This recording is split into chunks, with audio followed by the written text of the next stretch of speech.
Bonjour le Bénin, bonjour à toutes et à tous. Ce matin encore, votre matinale vous ouvre une fenêtre large sur l'actualité, des débats, des talents et des enjeux qui font battre le cœur du pays. Depuis l'aube ce samedi où la révision constitutionnelle est officiellement actée en attendant évidemment sa promulgation, eh bien, les réactions se multiplient, analyses partisanes, lectures techniques, commentaires politologiques et juridiques. Le Bénin bruisse de débats pour éclairer ce tumulte. Eh bien, nous recevons une voix singulière, le père Arnaud Éric Aguenounon. Et on vous parlera aussi de ce défi que s'est donné une jeune béninoise, la chef Ruth Ketsonon, j'allais dire, qui va se lancer dans un marathon culinaire hors norme, déterminée à aller chercher le record du plus longtemps passé à cuisiner sans interruption, une aventure de courage et de passion que va nous raconter Amandine Agnamboussou. Dans la rubrique santé, nous parlerons du sourire de nos aînés. Oui, parce qu'avec l'âge, la bouche demande plus d'attention, dents fragilisées, gencives sensibles, prothèses à entretenir. Nous verrons comment des gestes simples permettent à nos seniors de conserver un sourire solide, serein et surtout lumineux. Ce sera avec Heureuse d'annoncer. Rendez-vous également avec Marvin Promise. Oui, si le numérique nous ouvre des portes, eh bien, certaines mènent aussi aux pièges modernes. Les arnaques en ligne se perfectionnent, se camouflent et parfois nous surprennent là où on se croit plus en sécurité. Nous vous donnerons les clés pour repérer ces prédateurs du web et éviter leur filet. Génial, bonjour. Bonjour, Ahmad. Comment allez-vous? Bien, et vous-même? Ça va, c'est un plaisir de vous recevoir déjà ce matin pour nous servir les informations. Et vous savez que c'est partagé. N'est-ce pas? Comme toujours, Pat? Oui. La pleine forme? Oui, pleine forme. Plaisir génial, plaisir pratique. Là, il m'emprunte le Plaisir prénom, il me doit quelque heureux. chose. Oui. Et amende de plaisir aussi. Apparemment, vous lui avez passé N'est-ce le pas? mot. Amandine, bonjour. Herman Abegam, bonjour. Comment allez-vous? Je vais très bien chez vous. Ça va. Elle vous va ravir votre magnifique robe. Merci beaucoup. On va voir si on peut se substituer de vêtements à la fin. Sérieux? Évidemment, elle et moi, on s'apparente visuellement. Oui. Donc, on peut... En tout cas, ça va Vous donner n'avez pas à la robe. descente, vous allez le faire en direct. N'est-ce On pas? va faire ça et conclure le dossier. Heureuse? Herman, bonjour. Et ce matin? Ça va. Heureuse qui nous parle de sourire. Ah oui. Comme dans comme une lapalissade, j'ai envie de dire, comme une évidence. On sait qu'elle porte toujours le sourire. Et parfois, quand elle ne porte pas le sourire, c'est inquiétant. N'est-ce pas? Heureuse, donc vous allez nous amener dans les... La banane est présente toujours. N'est-ce pas? Toujours. La banane est toujours là.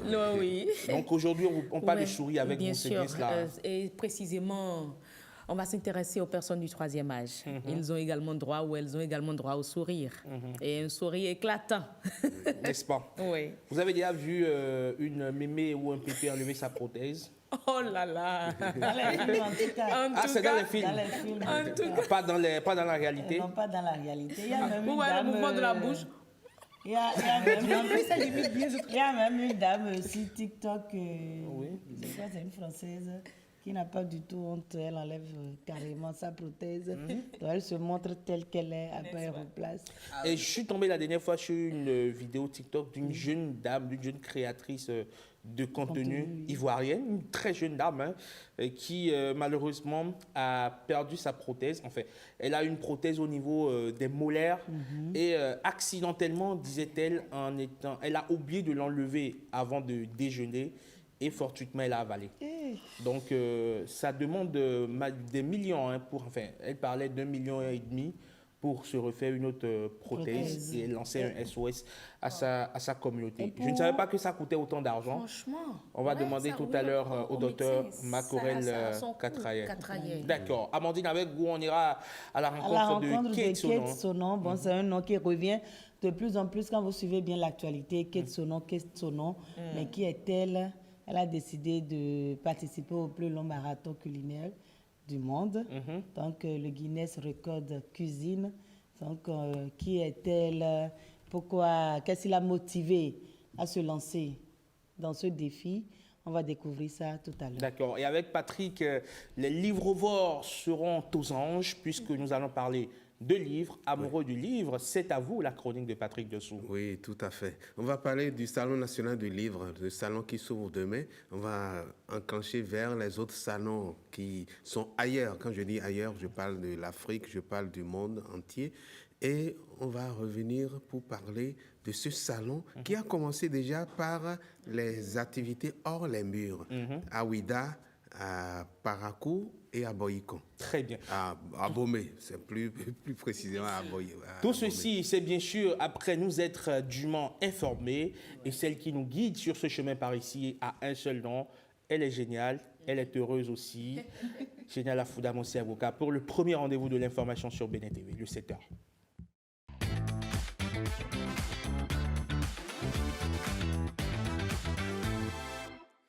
Mesdames, Messieurs, très heureuse de vous retrouver en ce début de journée. Vous le savez, le Bénin se retrouve dans un contexte politique marqué par un changement institutionnel majeur. Avec la nouvelle constitution, eh bien, le prochain président ne sera plus élu pour 5, mais pour 7 années. Selon Orden Aladatin, eh bien, président de la commission des lois, cet allongement vise à renforcer la stabilité politique et à donner plus de temps à l'action publique. Je vous invite à suivre ces explications au micro de Jérôme Hombo. Le politique tient l'économie. Si vous continuez à avoir un système partisan débridé, c'est dans ce milieu que vont se prendre les règles essentielles pour la nation. Si les acteurs ne sont pas responsables, vous ne pourrez pas avoir une politique économique sérieuse. Vous ne pourrez pas prendre des mesures structurelles sérieuses. C'est de ça qu'il s'agit et qu'il faut comprendre.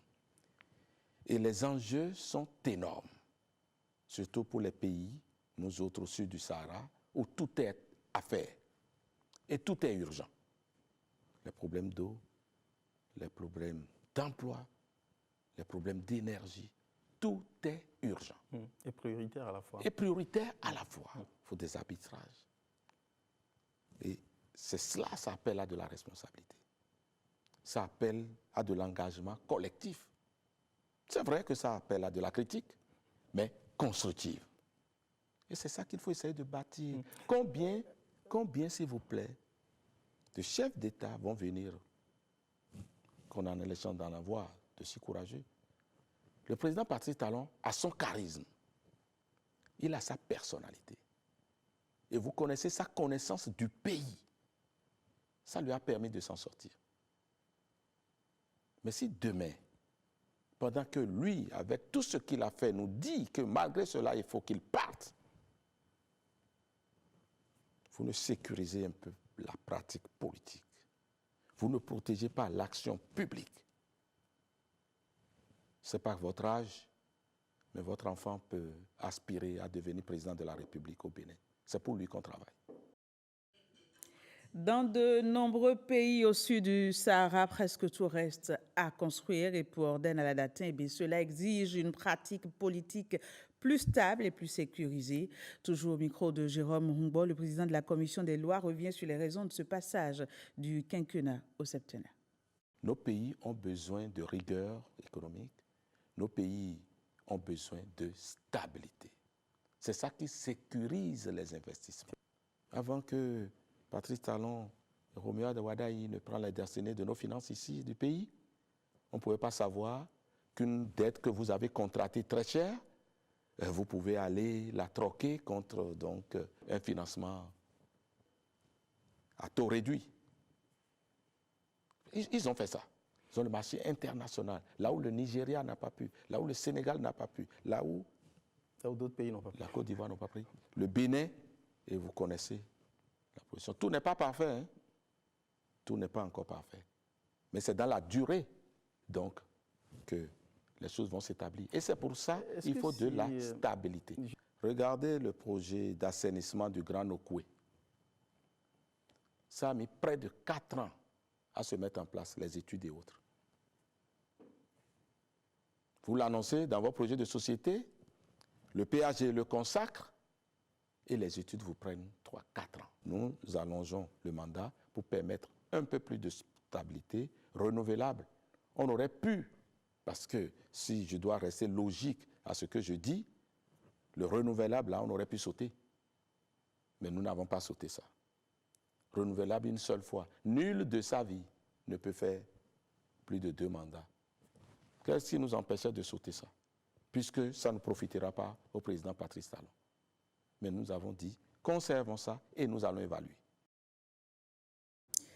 La réception des dossiers pour les législatives du 11 janvier prochain est ouverte. Aucun parti ne s'est encore présenté, mais la Sénat avance. Entre remise de récépissés définitifs et tirage au sort pour le positionnement sur le bulletin unique, les partis sont désormais fixés et prêts à se lancer. C'est exact, la Sénat vient de remettre les récépissés définitifs, enclenchant officiellement la mécanique électorale. Roch Judicaël Rouanon pour le parti de l'opposition, la FCBE, ainsi que Mariam Chabit Talatazime Yerima pour la mouvance présidentielle, reçoivent ces précieux documents qui les placent désormais sur la ligne de départ de la présidentielle 2026.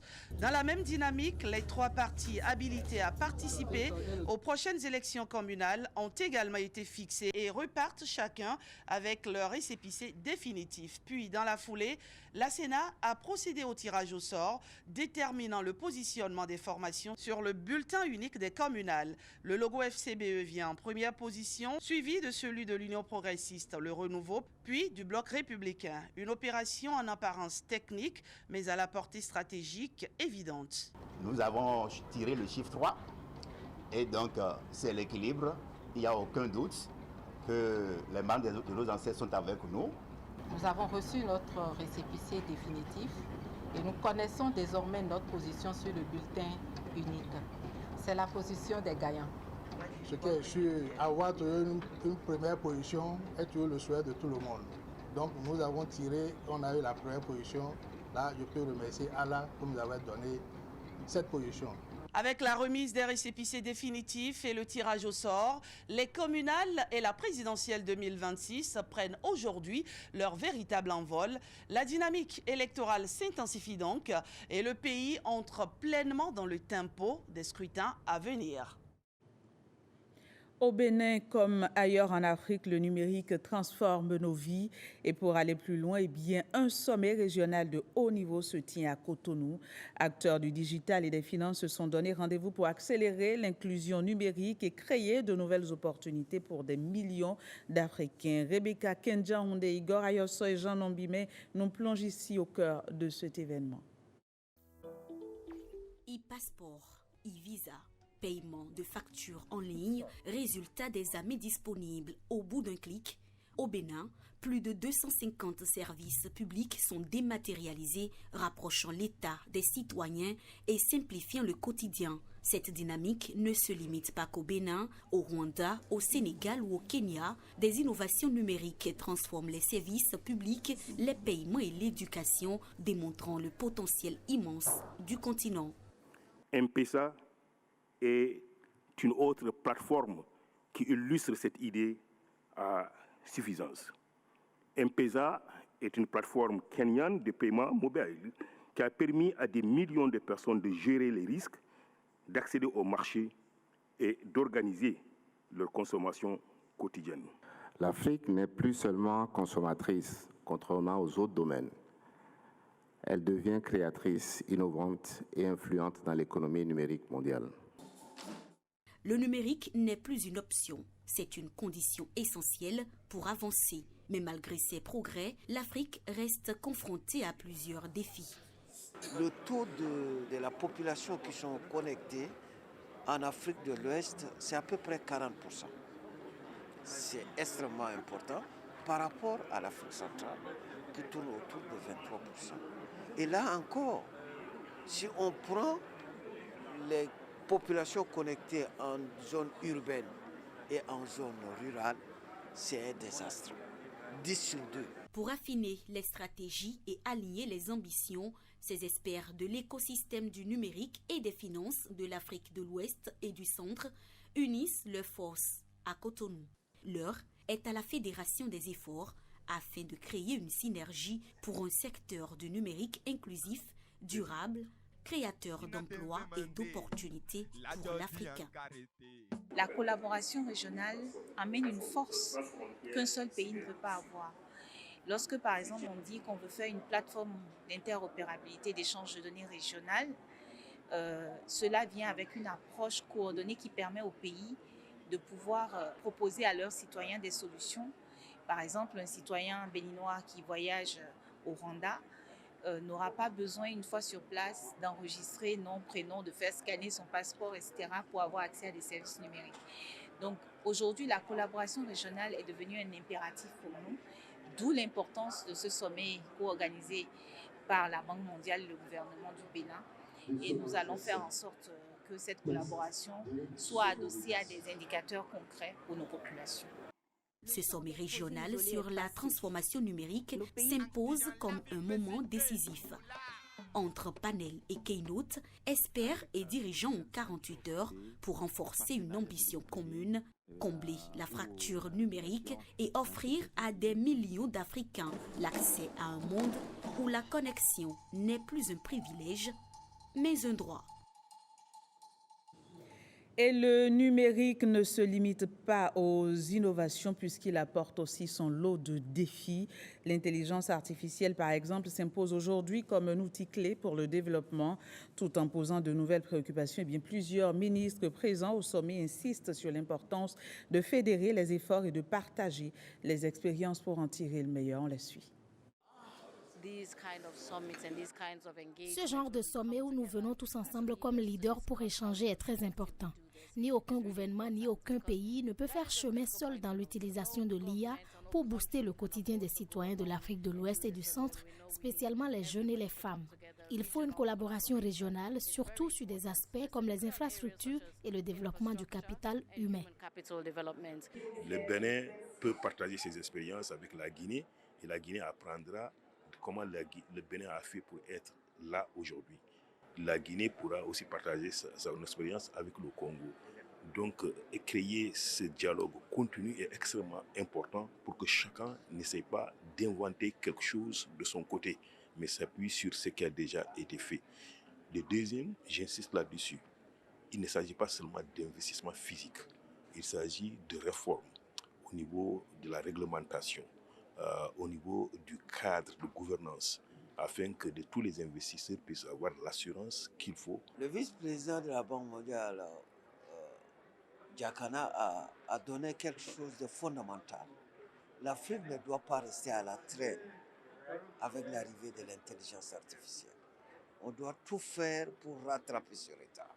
L'Afrique a une population trop jeune. On doit créer cette synergie entre les Africains pour booster cette transformation. Je pense que c'est un sommet qui est très intéressant et nous pouvons compter sur la vision éclairée du président Patrice Talon et surtout un exemple du Bénin pour la digitalisation.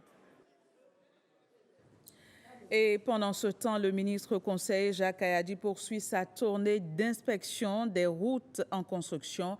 Après Louémé, il était dans le Zou et les collines pour constater l'évolution des travaux sur plusieurs axes. Le point avec Pierrette Adin aussi et Canel Capo. C'est OPK 0 à l'intersection de la voie de contournement de Boïkon et l'embranchement de Tendi que le ministre conseiller a entamé sa série de visites. Attention, je vois des bâtiments là. Deux importants sites ont accueilli Jacques Ayadi. Il s'agit du bassin du PK0 qui va recevoir toutes les eaux drainées par les bassins fluviaux de Boïkon et des sites PK2600 et PK3200 où se déroulent les travaux de mise en œuvre de la couche de base et de la construction du collecteur trapézoïdal exécuté par l'entreprise Adeoti. Et aujourd'hui, nous sommes quand même environ à 80% au niveau de l'emprise de la route. Aussi, nous notons un refus de la part de certains propriétaires terriens de céder leur terrain pour nous permettre de diriger les ouvrages d'assainissement pour pouvoir recueillir toutes les eaux qui sont à Boïkon. Les éléments bloquants seront étudiés, mais avant, je voudrais lancer un appel aux différents maires qui sont concernés de jouer leur partition pour que les emprises nécessaires pour évacuer les eaux soient libérées.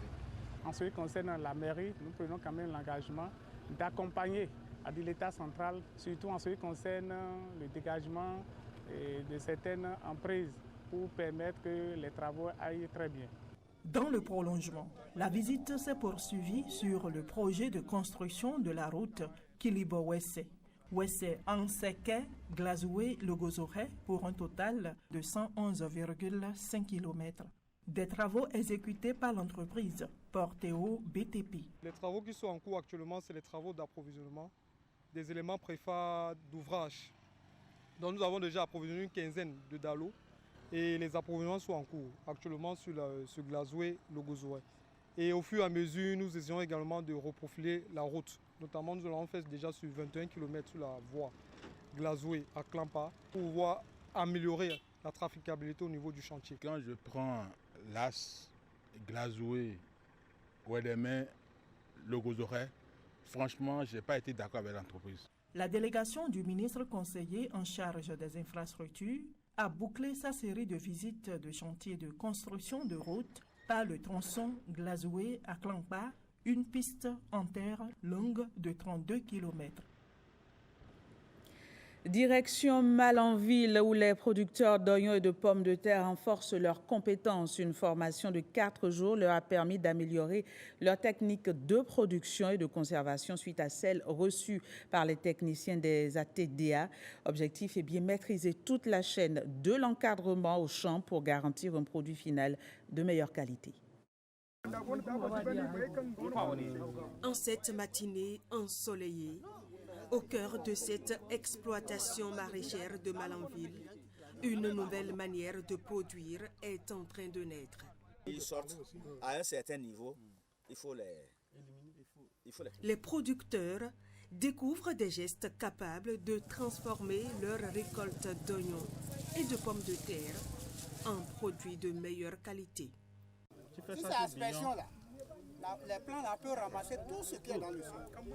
Des techniques de préparation du sol, en passant par l'espacement idéal entre les plants, les bonnes doses d'engrais et les astuces pour réduire les risques de pourriture après récolte, aucun aspect essentiel n'a été occulté. Nous avons identifié des producteurs de 7 communes.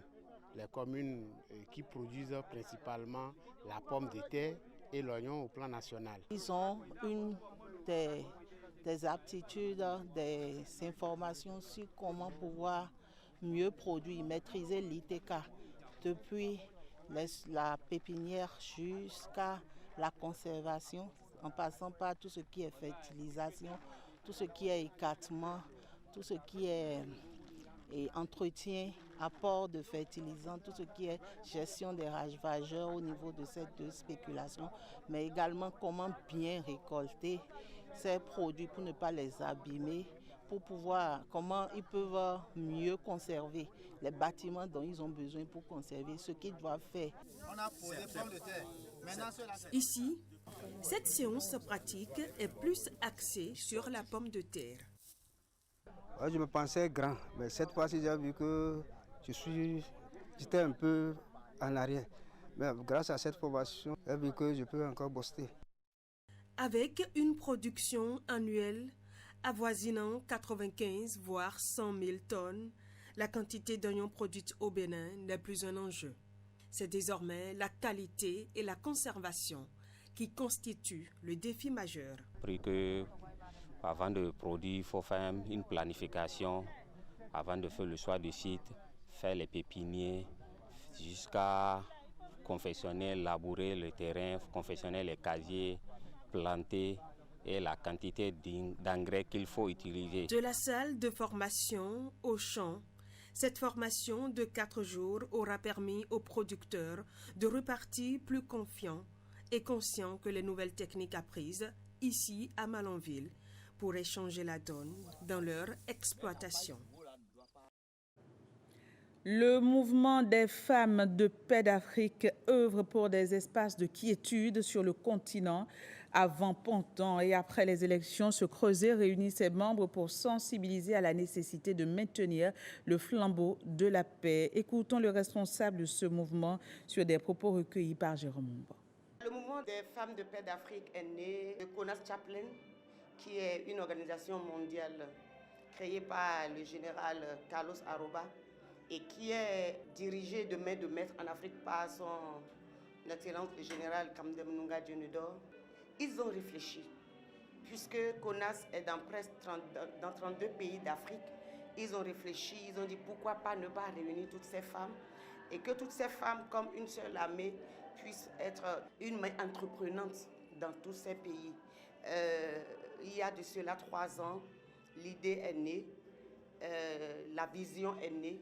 Et voilà aujourd'hui le premier congrès international qui a rassemblé 32 pays d'Afrique. Il y a la France, il y a les États-Unis, il y a l'Équateur qui est représenté.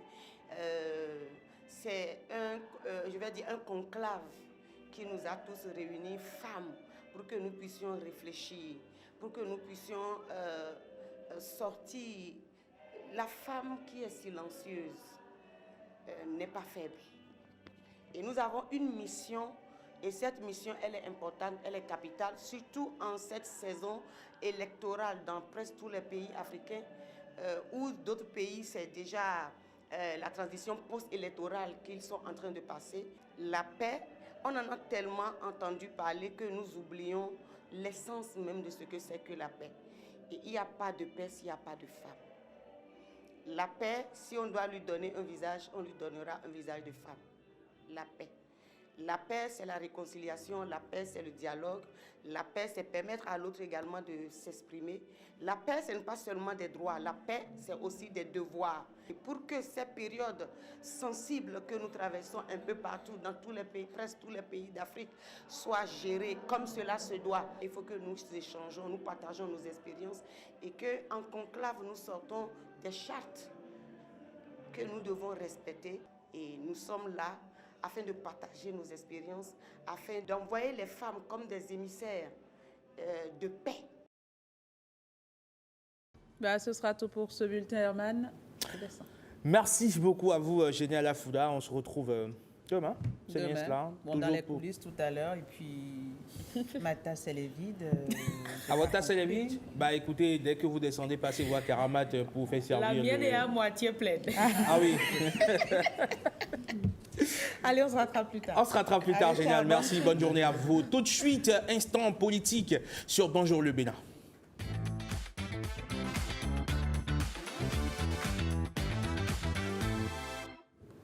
Bonjour le Bénin, bienvenue si vous venez à l'instant de nous rejoindre. Depuis l'aube de samedi où la révision constitutionnelle du Bénin est désormais actée, en attendant naturellement sa promulgation, les réactions fusent de toutes parts. Analyses partisanes, lectures techniques, commentaires politologiques comme juridiques, le pays bruisse de débats et d'interprétations. Dans ce tumulte d'idées, nous recevons aujourd'hui un intellectuel qui porte une double casquette singulière, celle du religieux et du philosophe. Le père Arnaud-Éric Adguénounon, prêtre, philosophe politique, écrivain, essayiste, c'est une voix qui compte dans la réflexion sociale et éthique, nommé en 2022 directeur de l'Institut des artisans de justice et de paix Champ d'Oiseau. Il est l'auteur de plusieurs essais majeurs, La soif du pouvoir, La frénésie du messianisme, Le pouvoir du déni paru en 2024, ainsi qu'un ouvrage récent consacré aux tensions entre démocratie et bureaucratie.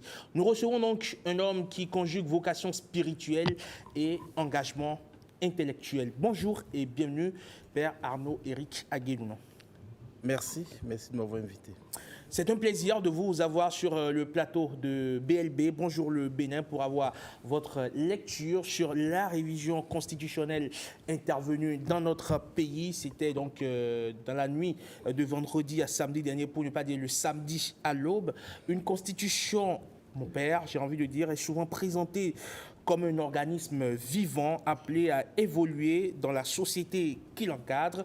Est-ce que vous allez dire que cette révision s'inscrit dans une logique normale d'adaptation aux réalités politiques, sociales et culturelles du moment? D'entrée, vous me permettez de vous remercier pour la présentation. Je ne m'attendais pas à une telle présentation.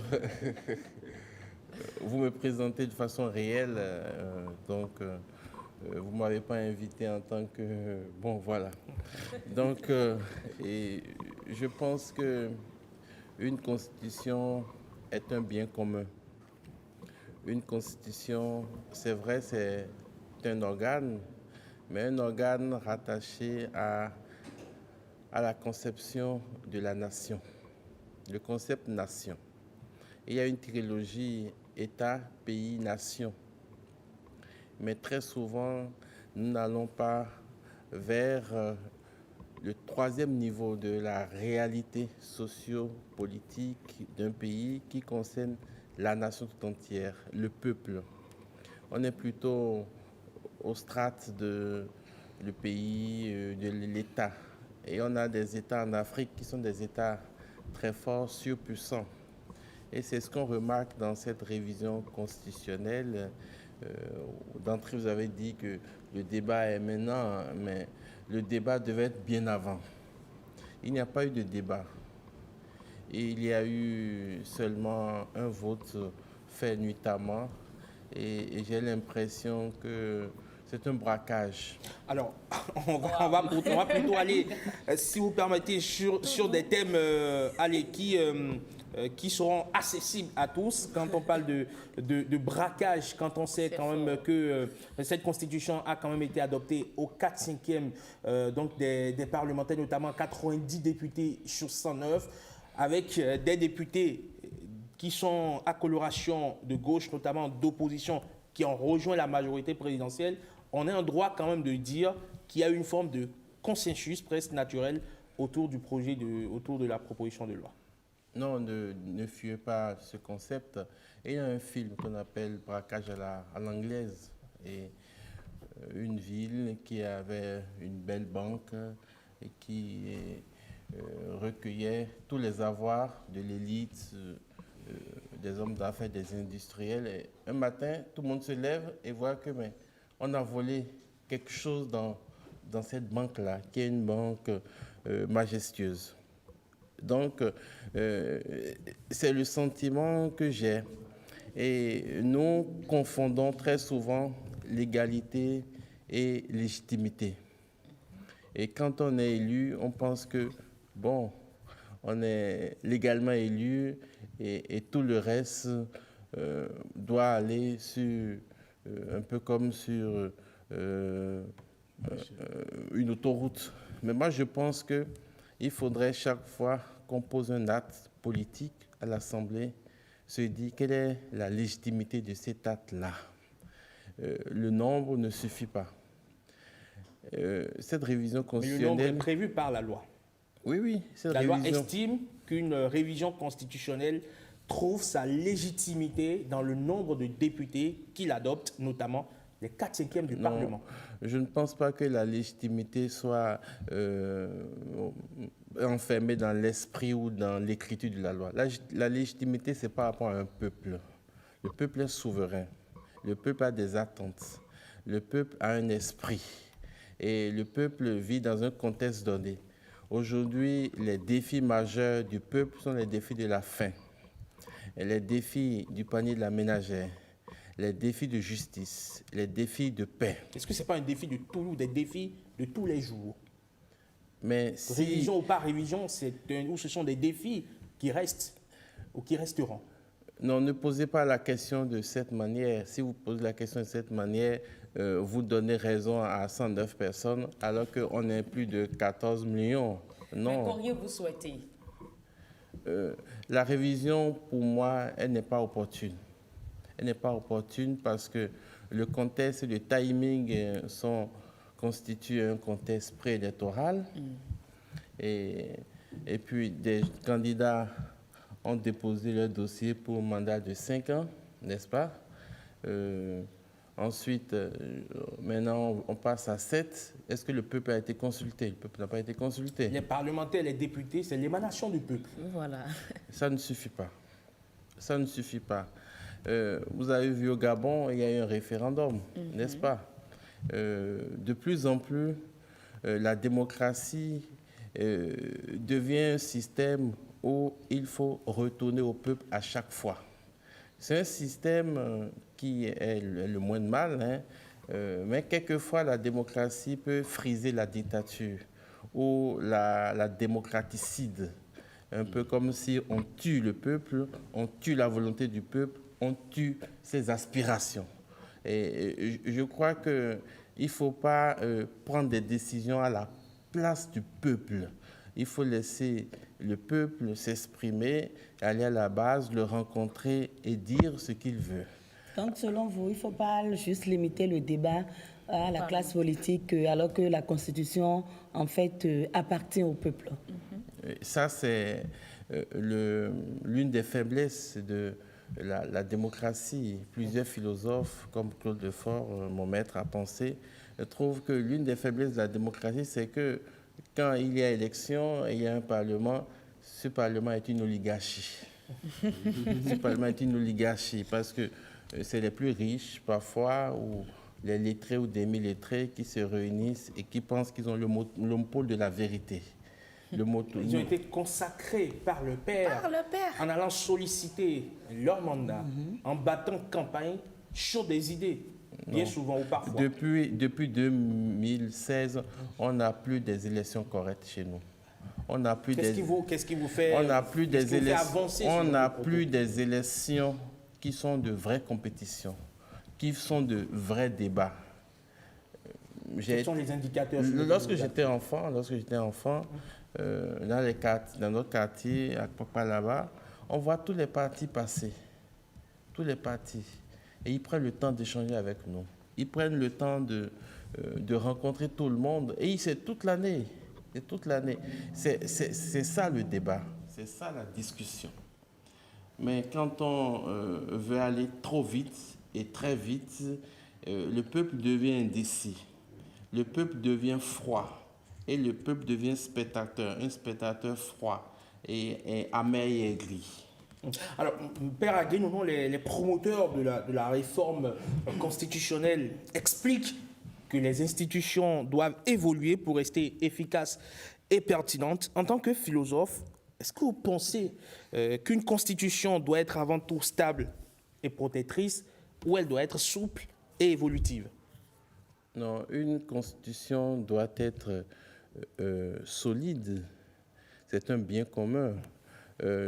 C'est en fait l'âme d'un peuple. Et une constitution ne peut pas être triturée comme dans un bloc opératoire. Mais ce n'est pas ce qui est fait. Et notamment encore, je ne comprends pas pourquoi c'est la nuit. On peut faire ça en plein jour. Si vous permettez, on va restituer les faits. Quand vous parlez de chaque fois, c'est la nuit. Alors, quand vous parlez de nuitamment, on va restituer les faits. Quand ils se sont retrouvés au Parlement vendredi dernier pour la révision de la Constitution, quand le test a été accepté pour être étudié, le président de l'Assemblée nationale, Louis Béouno-Vlavonou, a demandé que les parlementaires se retrouvent lundi pour évidemment continuer les débats et passer au vote. Et une partie des députés, notamment de l'opposition, ont tempêté, ont dit évidemment qu'on en finisse une fois pour de bon. Leur vœu a été souhaité. Donc ce n'est pas un dictat d'une majorité, peut-être sur une minorité, pour imposer une révision constitutionnelle nuitamment. C'est pour restituer les faits. Quand je parle de nuitamment, je n'indexe personne, mais j'indexe la conscience humaine, la conscience politique et la raison. Vous savez, l'humain a 3 entités intellectuelles, la raison, l'intelligence et la conscience. Quand on a ces facultés-là qui sont en alerte et qui marchent, je ne pense pas qu'on va vouloir être un octambule pour des cas d'espèces. Alors, évidemment, que ce soit en pleine journée ou dans la nuit, l'essentiel quand même n'est-il pas, évidemment... Qu'est-ce que vous ressentez si un matin, vous vous levez, on vous dit « Ah, votre constitution a été révisée ».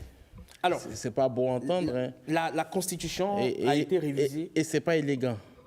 D'accord. Alors, est-ce qu'on cherche l'élégance ou on cherche l'efficience, on cherche, on va dire, à faire avancer la société? Faire avancer une société, c'est une rengaine qui nous éloigne de l'humain, qui nous éloigne de la dignité et qui nous éloigne parfois de la vérité. C'est-à-dire que atteindre un but, quel que soit le moyen, c'est très dangereux. C'est comme une voiture qui est sur l'autoroute et qui n'a plus de frein. Attention à ce mode de gouvernance qui est un peu partout en Afrique aujourd'hui.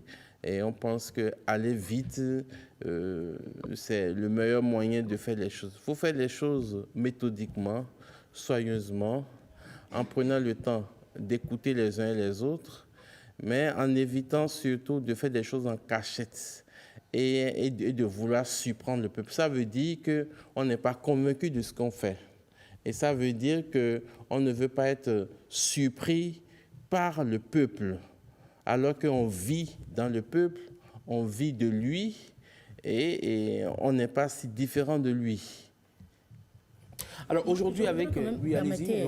Vous aviez tantôt parlé du référendum et vous souhaitiez franchement que ça se fasse par référendum, mais avec les expériences passées, en Côte d'Ivoire par exemple, on a vu que ça a été fait par référendum, mais aujourd'hui, le peuple, en quelque sorte, se rebelle contre sa propre décision. Le vin est tiré, selon moi, maintenant en attente d'un contrôle constitutionnel et ensuite promulgation par le président de la République. Quel est le rôle que les leaders politiques, sinon les leaders, je dirais précisément de la société civile, doivent jouer aujourd'hui en tant qu'artisans de paix? Écoutez, on ne peut pas bâtir la paix sur l'injustice, sur l'amertume, sur l'aigreur et la haine. Il y a de plus en plus la haine pour l'élite de ce pays. Portée par qui? Portée dans le peuple. Je suis homme du peuple. Quel est l'indicateur? Y a-t-il des études scientifiques sur lesquelles vous vous basez pour faire cette affirmation? Non, engagez un cabinet qui va vous faire ce travail-là. Si vous avancez de tels propos, j'imagine que cela comme ferment, comme soubassement, évidemment, une étude scientifique derrière. Je vais vous le dire. L'Église a 10 diocèses. Dans chaque diocèse, il y a plusieurs paroisses. Il y a des communautés secondaires. Nous sommes fondés pour dire ce que nous disons. Nous sommes dans le peuple, nous sommes issus du peuple, nous sommes au quotidien proches du peuple. Et vous savez, quand on réunit que les leaders à la base et on les écoute, c'est pas pareil. Quand on va dans les maisons, à l'intérieur des communautés et qu'on les écoute. La question est qu'il faut instaurer un dialogue permanent, une réflexion permanente.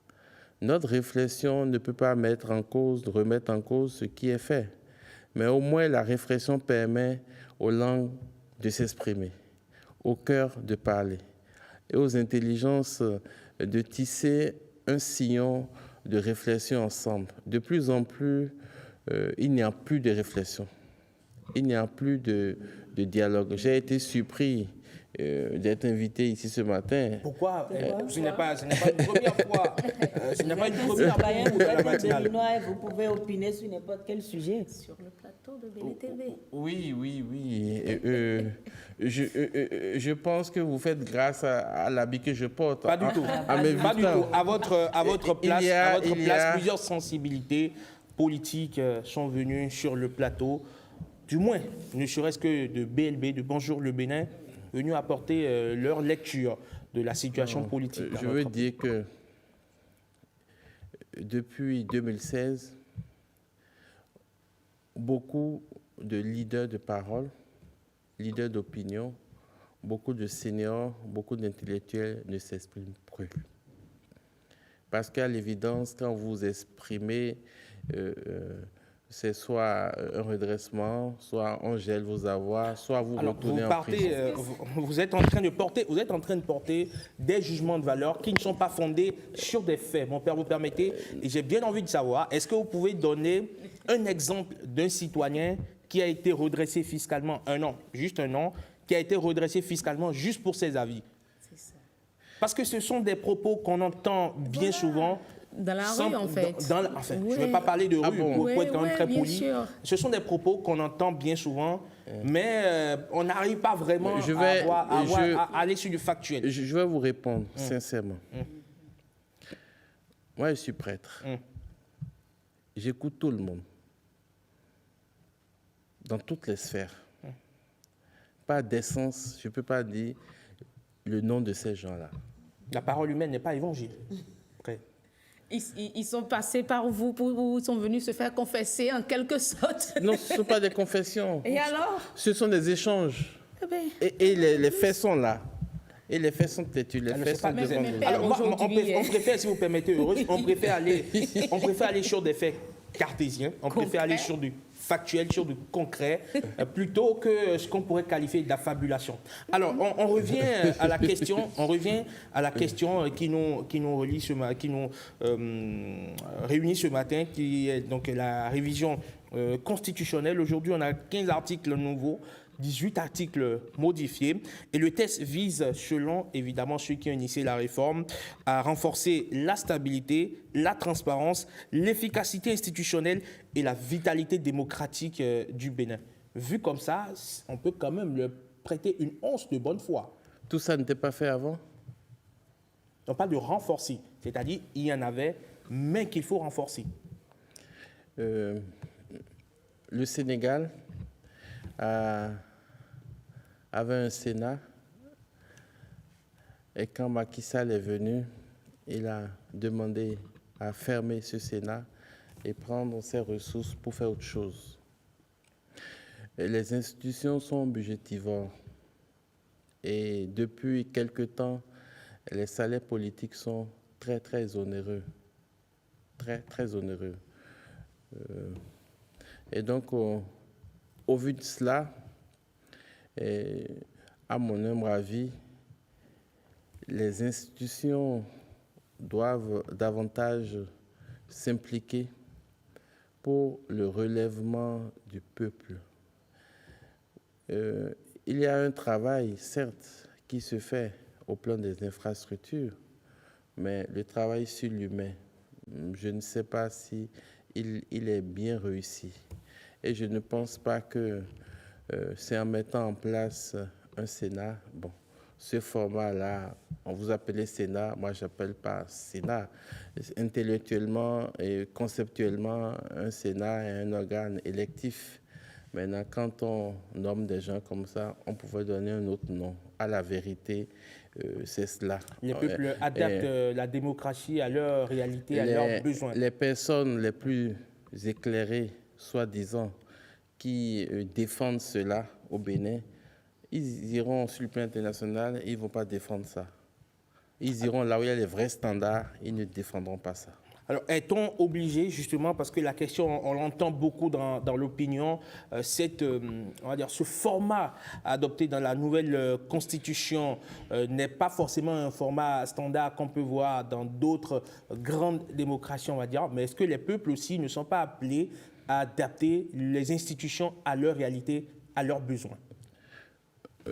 On peut adapter une institution à sa réalité, mais attention à donner un nom qui soit un nom tendancieux ou un nom qui soit tout simplement inadapté, inapproprié et qui soit un nom qui porte un masque.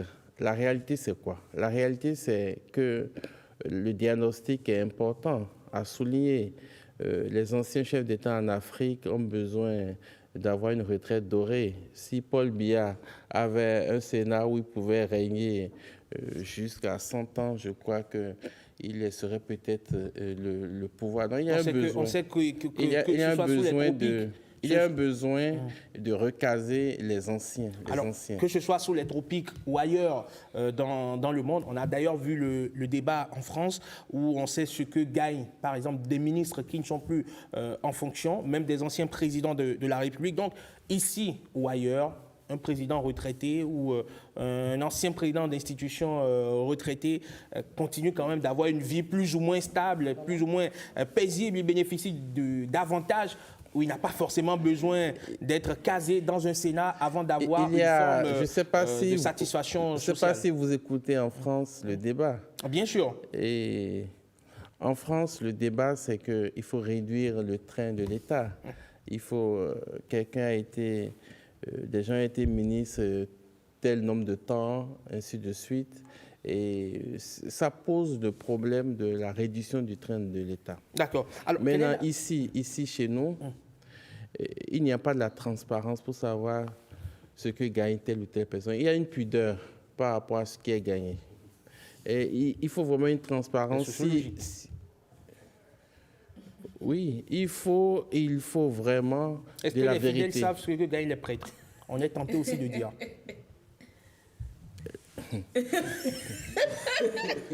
Le prêtre ne gagne pas grand-chose. Répondez au moins, vous gagnez combien à peu près? Est-ce que le prêtre a un salaire? Comme on est en train de parler de transparence. Mais dans l'archidiocèse de Cotonou, un prêtre est autour de 100 000 francs. D'accord. Très bien. Voilà. Alors, est-ce que... Dans d'autres diocèses, ils n'ont même rien. Les diocèses du Septentrion, ils n'ont rien. Pour finir, est-ce que le clergé, évidemment, vous n'êtes pas là aujourd'hui pour représenter le clergé, mais comme on vous a, évidemment, pourquoi ne pas poser la question? Est-ce que le clergé a une position officielle sur la question d'adhésion de la Constitution au Bénin? Je crois qu'à la dernière session épiscopale, en octobre dernier, les évêques ont exhorté à la paix, aux élections transparentes, inclusives. C'est la dernière nouvelle que j'ai. D'accord, très bien. Et c'est le bon message à passer normalement? Pardon? Les élections transparentes. Apaisées, libres. Apaisées. Quand vous êtes dans une société comme la nôtre aujourd'hui, et quand l'Église, elle est silencieuse, elle observe, ça ne veut pas dire qu'elle pense moins. Mieux. Père Arnaud, Éric... Moi, j'ai une question. Enfin, je vous ai suivi de bout en bout. C'est comme si vous êtes en train de dire, comme certains, que depuis la Conférence nationale des forces vives de la nation, avec la Constitution qu'on a, il n'y a plus rien à changer. Que la Constitution est sacrée, il n'y a pas à changer. Il y a une forme de fétichisme. Oui, une virgule de la Constitution. Je n'ai pas dit ça. Bon. Je me suis inscrit dans la modalité, dans la méthode, oui, dans la profondeur, la pertinence et l'exigence d'un dialogue constructif qu'il faut faire en plein jour.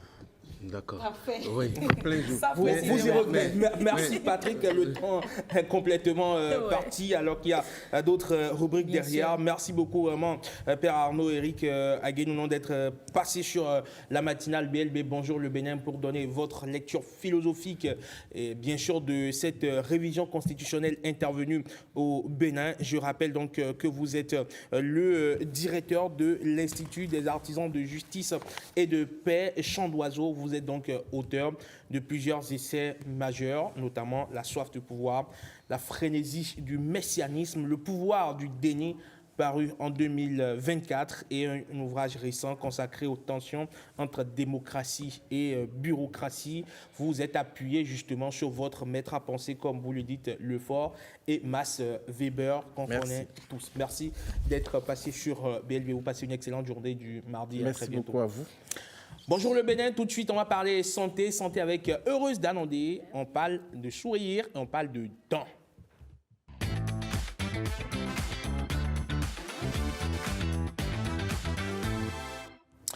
Avec l'âge, le sourire ne perd pas de sa valeur, mais il demande plus d'attention. Alors chez les seniors, les soins dentaires deviennent essentiels. Dents fragilisées, gencives sensibles, prothèses à entretenir. Eh bien, prendre soin de sa bouche, c'est préserver le plaisir de manger, de parler, de rire et parfois même de rajeunir un peu.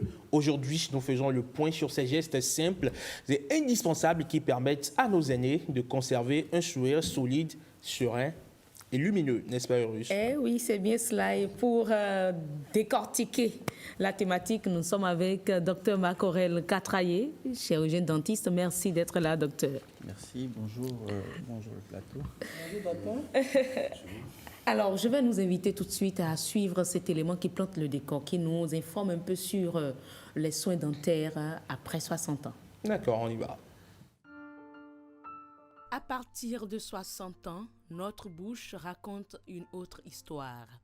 Une histoire faite de dents parfois plus fragiles, de gencives sensibles et de besoins de soins souvent sous-estimés. Vieillir ne signifie pas perdre ses dents, mais cela demande une attention nouvelle. Avec l'âge, la salive se fait plus rare. Même la plus simple sécheresse buccale peut devenir une compagne indésirable du quotidien. Heureusement, des solutions existent. Les spécialistes le rappellent, prendre soin de sa bouche après 60 ans, ce n'est pas une question d'esthétique, c'est une question de santé, de digestion, de nutrition et parfois même de dignité. Alors que beaucoup pensent que tout est normal avec l'âge, erreur. Les signes d'alerte doivent être pris au sérieux. Gencives qui saignent, douleurs, mauvaise haleine persistante, dents qui bougent, rien de tout cela ne devrait être ignoré. Aujourd'hui, les techniques modernes telles les implants, les prothèses légères offrent aux seniors des solutions confortables et durables. Parce que préserver un sourire en bonne santé, c'est préserver le plaisir de manger, le plaisir de parler et le plaisir de sourire à la vie, même après 60 ans d'âge. Voilà donc sourire après, même après 60 ans d'âge. Aujourd'hui, à 60 ans, les gens sont encore très jeunes. Si vous mourrez à 60 ans aujourd'hui, vous êtes mort très jeune. Très, très jeune. Comme j'aime bien le dire, il y a mon ami hépato-gastro-entérologue qui dit 70 ans, il est dans la fleur de l'âge. Vous voyez des gens aujourd'hui à 60 ans, ils ressemblent à un jeune de 40 ans. Et il y a l'inverse aujourd'hui. Les jeunes de 30 ans qui sont quand même vieux déjà. Mais qui tombent debout. Mais comme on le dit souvent, l'âge, ce n'est qu'un chiffre. Eh oui, tout est dans la tête en fait. Dans quelques pâtés d'années, j'ai 60 ans. Pâté d'années. Est-ce que j'ai l'air d'être dans la soixantaine? Vous me voyez ça? Tout jeune en tout cas. Tonton C'est Pat. la grâce de Dieu. Tonton Pat. On vous rebaptise sur ce plateau Tonton Pat. Non, Pat Joss, c'est mieux. Non, Tonton Pat. Ça fait plus chic. Alors, docteur, après 60 ans, qu'est-ce qui change concrètement dans la bouche des personnes âgées? Sinon, dans notre bouche, concrètement? Alors, je dirais rien. Rien. Sérieux? Je dirais rien parce qu'en fait, à 60 ans, on est encore très jeune. Et il faudra préparer ça. Pour avoir une bonne bouche à 60 ans, ça se prépare déjà à partir de 10 ans. Ah. À partir de 10 ans. Oui. C'est déjà une hygiène de vie qu'il faut avoir. C'est déjà une hygiène... Ce n'est pas une hygiène bucco-dentaire, une hygiène de vie. Une hygiène de vie. Parce que la bouche, c'est un tout. La bouche, c'est le reflet de notre organisme. C'est ça. Nous lisons tout en bouche, toutes les maladies en bouche. Donc, c'est une hygiène de vie, alimentaire, de vie en général. D'accord?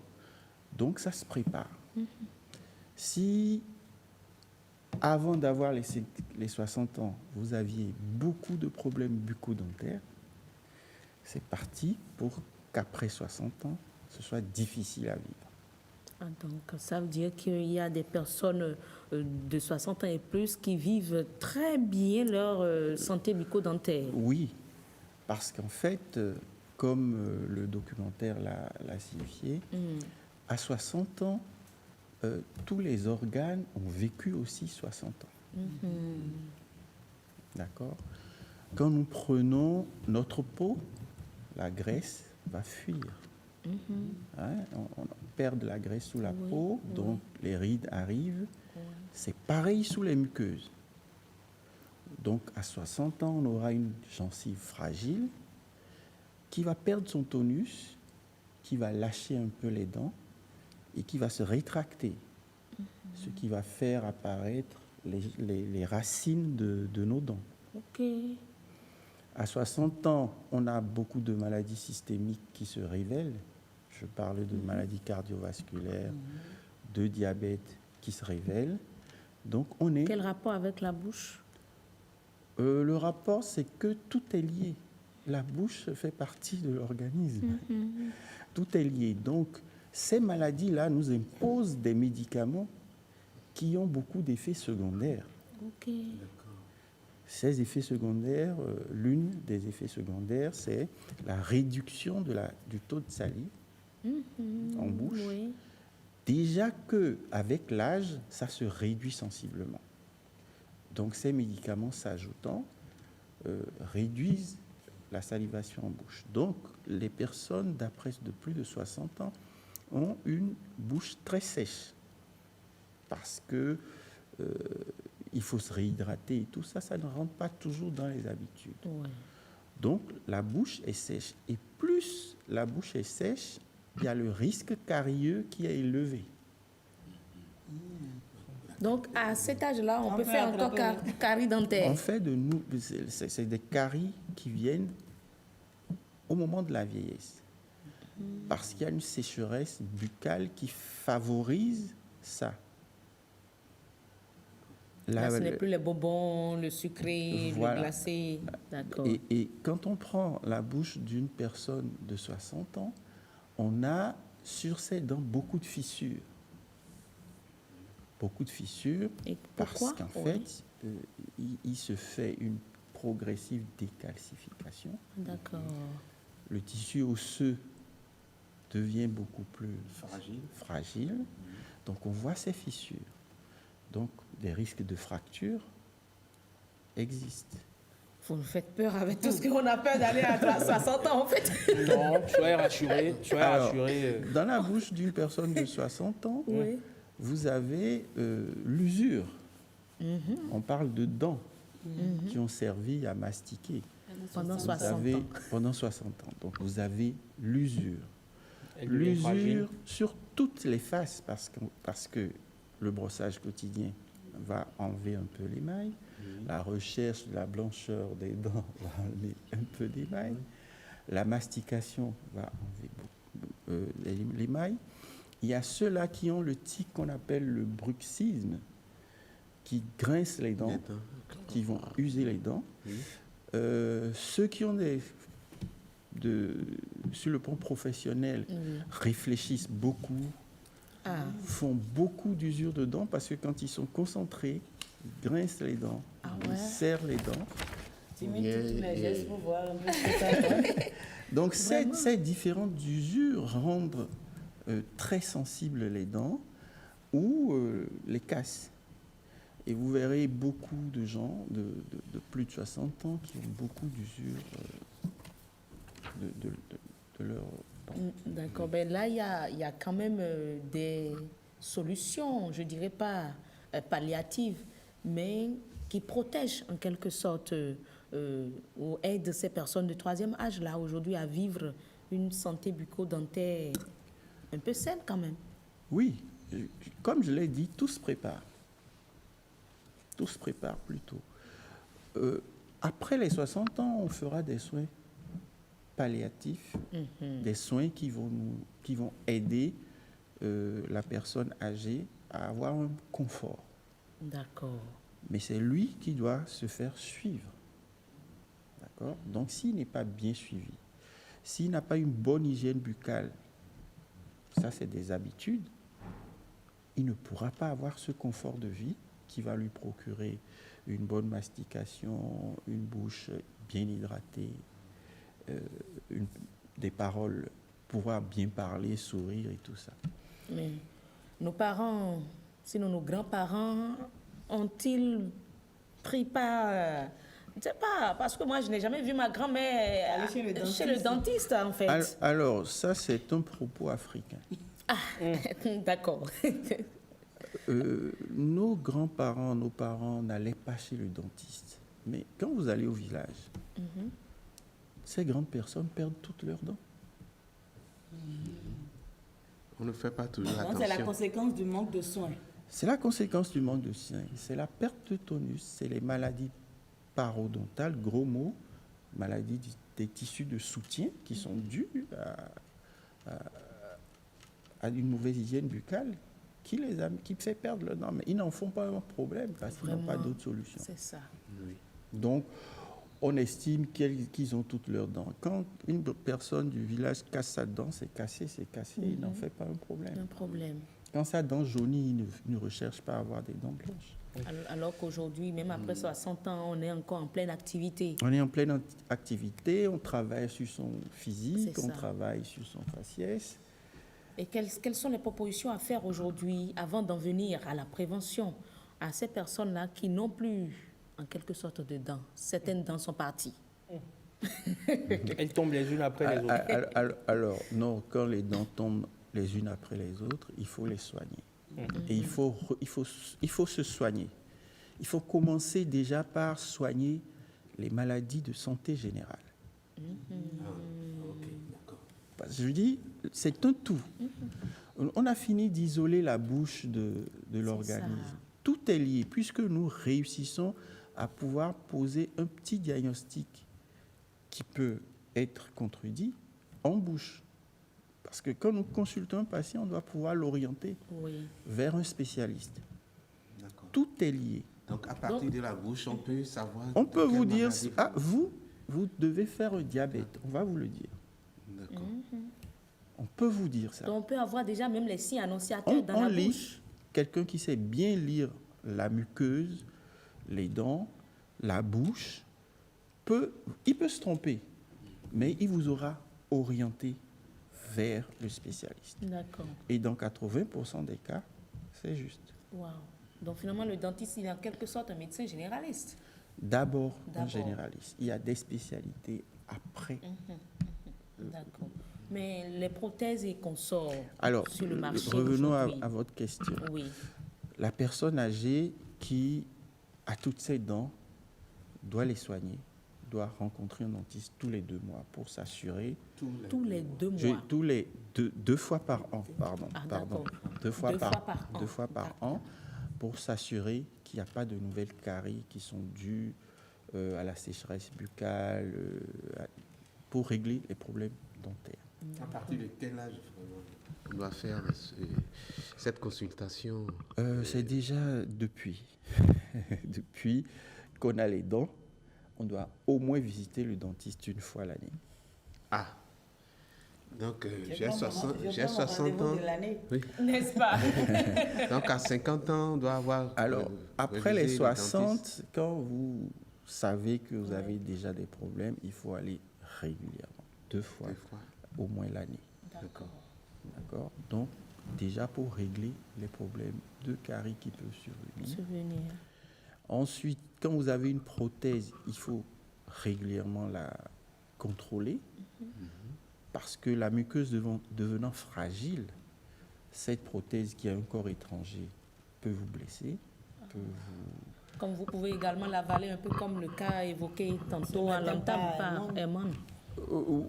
Ça, c'est déjà quand vous allez chez le dentiste qui trouvera que, pour votre âge, cette prothèse n'est pas adaptée. D'accord. Vous avez un risque de l'avaler parce qu'elle est peut-être trop petite. Et voilà. Parce qu'en fait, c'est le patient en général que nous regardons. Déjà, en échangeant avec lui, vous savez qu'il a quelques tics. Si on lui laisse cette prothèse dans la bouche, il risque de l'avaler. Il faut le signifier aux parents. Il faut proposer autre chose parce qu'il ne sera pas content que vous lui enlevez sa prothèse. Alors, docteur, il y a une patiente qui parle de prothèses qui coûtent jusqu'au-delà de millions. Est-ce que c'est réel ou c'est juste de... Bien sûr. Ça, c'est une dent. Je parle d'une dent. À 1 million? Bien sûr. Et les prothèses qu'on a vues là, à travers les images, là où c'est plein dedans. C'est encore possible, ça. Parce qu'en fait, pour une personne de 60 ans qui veut avoir un sourire et qui n'a pas les dents, on lui posera des implants. D'accord. D'accord. Un implant coûte le million.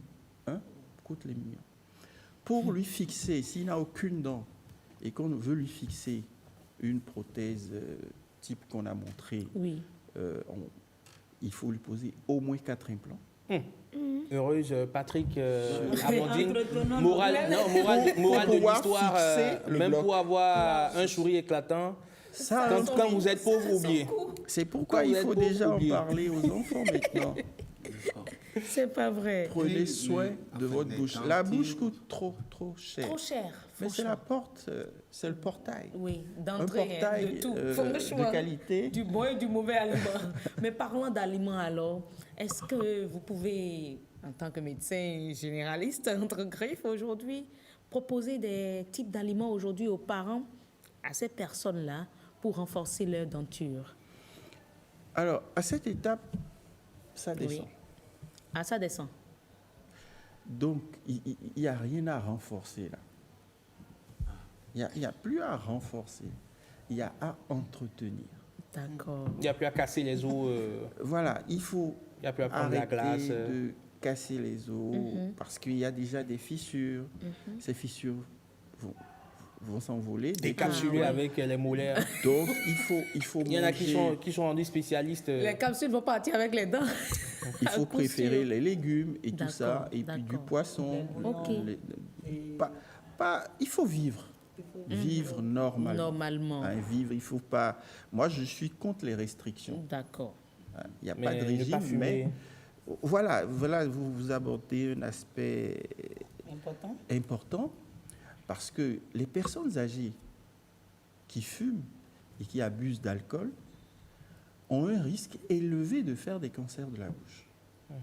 Cancer de la bouche? Oui, il y en a. Ce n'est même pas simplement perte de la... Non, cancer de la bouche. Ils ont un risque élevé de faire des cancers. Il y a un entraîneur de football qui est décédé de cancer de la bouche, très jeune par contre, Tito Villanova, entraîneur du FC Barcelone après le départ de Pep Guardiola.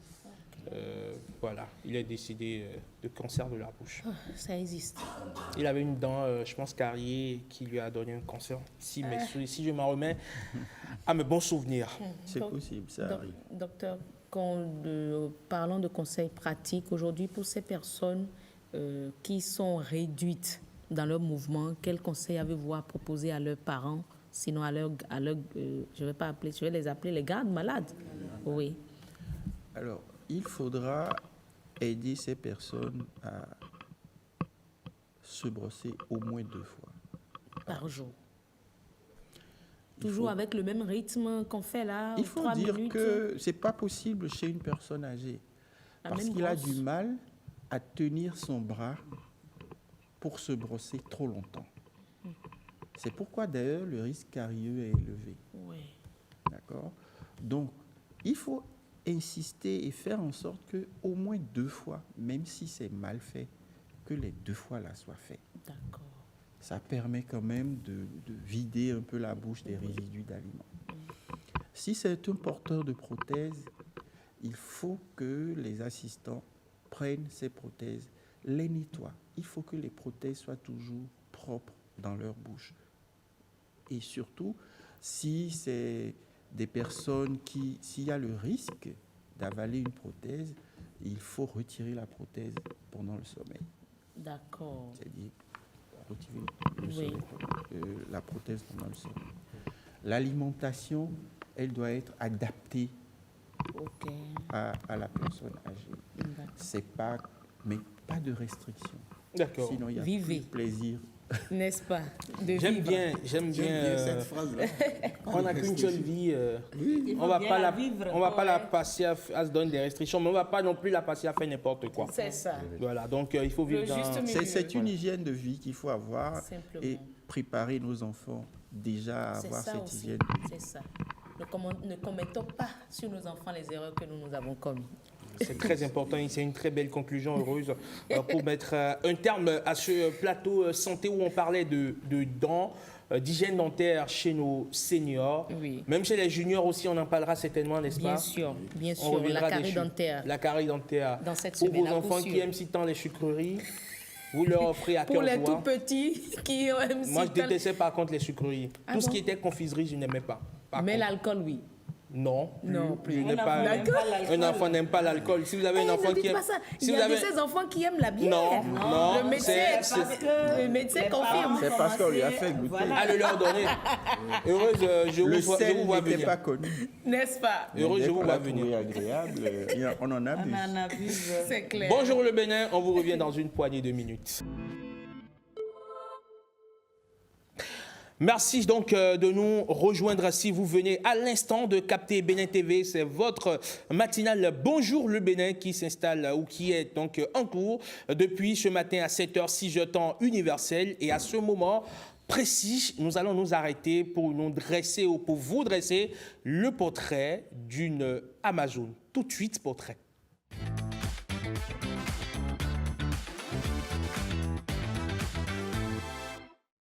Sont habillés comme armure, ses ustensiles comme compagnons de route, puis elle se lance dans un marathon.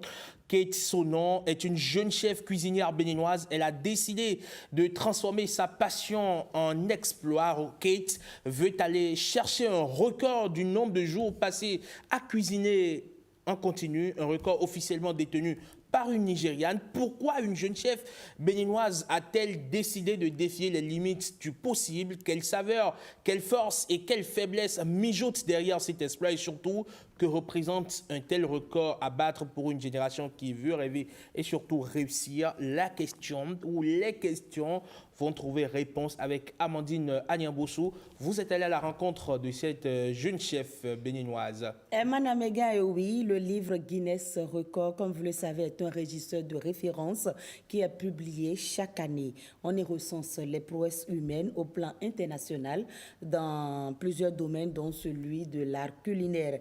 Eh bien, la chef Kate Sonon, de nationalité béninoise, s'engage à relever le défi d'y faire figurer son nom et bien sûr le nom du Bénin, Oui. mais qui est réellement Kate Sonon. Nous allons à sa rencontre. On y va. Parfait.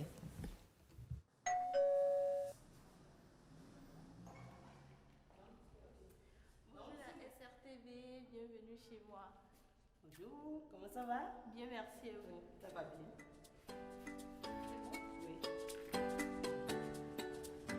Je suis la chef Kate Sonon, jeune chef béninoise qui a étudié l'art culinaire en France, plus précisément Lyon. Aujourd'hui, je vous invite dans ma cuisine. Alors, je vais cuisiner quoi? Je vais cuisiner de la sauce légumes, du riz, refaite à ma manière. Allez. Certaines personnes mélangent et le chayo et le gourmand. Mais moi, je n'ai pas forcément envie de rajouter le chayo gourmand parce que tout le monde n'aime pas ça. Donc, je fais de l'huile verte que je mets par-dessus ma sauce. Pour obtenir l'huile verte de chayo, c'est très simple. Il faut juste blanchir ses légumes comme d'habitude. Après, la faire refroidir dans une glaçante. La glaçante, ce sont des glaçons et de l'eau. Vous faites refroidir. Après, vous essorez. Vous mettez dans un mixeur. Vous rajoutez de l'ail si vous voulez. C'est selon vos convenances. Et vous mixez. Vous rajoutez de l'ail, de l'huile et sur le chayo que vous mixez. Donc, quand vous mixez, en fait, vous faites passer dans un tamis. Vous récupérez l'huile. Mais il y a forcément un peu d'eau dedans. Donc, il faut laisser reposer pour que l'huile et l'eau se séparent. Après, vous récupérez votre huile de chayo. Déjà, j'ai suivi le parcours de la chef Ida Bassis qui m'a forcément inspirée à participer à ce challenge. Mais derrière, il y a l'amour et la passion du métier. Il faut forcément être passionné, avoir l'amour du métier pour envisager ce tel challenge parce que ce n'est vraiment pas facile. Rester plusieurs heures en cuisine à cuisiner. Donc voilà un peu. Et je veux hisser le drapeau du Bénin sur la carte mondiale. Vous comptez préparer pendant combien de temps? Déjà, je vais dépasser 5 jours parce que le record qui a été validé par Guinness actuellement est de 140 heures, 11 minutes et 11 secondes, ce qui fait 5 jours et quelques heures. Donc, une jeune fille dynamique qui veut battre le record. Bon, on n'est pas que belle, on ne sait pas que faire des chichis, on sait quand même là où on a la tête posée sur les épaules. Et quelles sont les dispositions prises pour tenir pendant toutes ces heures et préparer? Déjà, il y a une préparation physique, je me prépare physiquement. Il y a des consultations régulières chez le psy, chez le cardiologue. J'ai une nutritionniste qui me suit régulièrement pour quand même me booster au niveau de l'alimentation et tout ça pour pouvoir tenir ces jours. Je dirais que les plats béninois occupent une grande place dans ma vie parce que j'ai grandi au Bénin, je suis béninoise, des 2 parents béninois. Je suis fond, plus précisément d'Abomey. Donc je suis nan à Gautier. Donc oui, les plats béninois occupent une grande place dans ma vie. J'ai grandi avec. Voilà.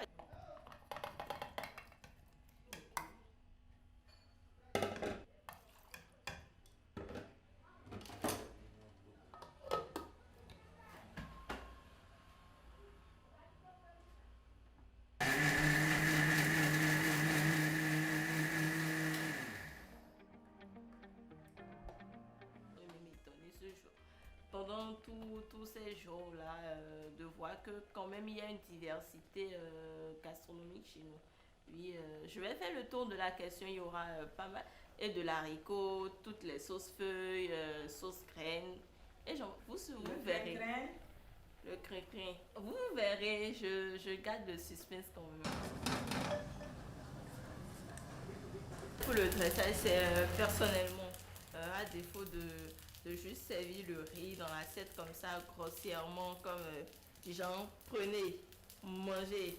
Bon, c'est tout ça, je le fais comme ça. Et en plus, ça va rajouter un petit côté croustillant, un peu comme la croûte de la marmite, le bas de la marmite. Donc, ça fait toujours plaisir. Bon, personnellement, hein.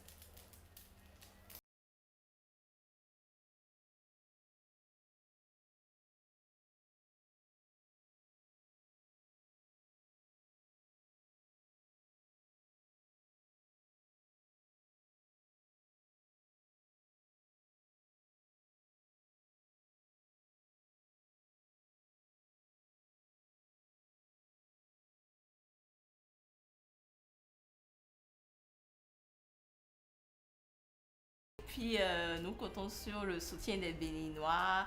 Nous avons besoin des ustensiles de cuisine, la box où je dois rester pour cuisiner.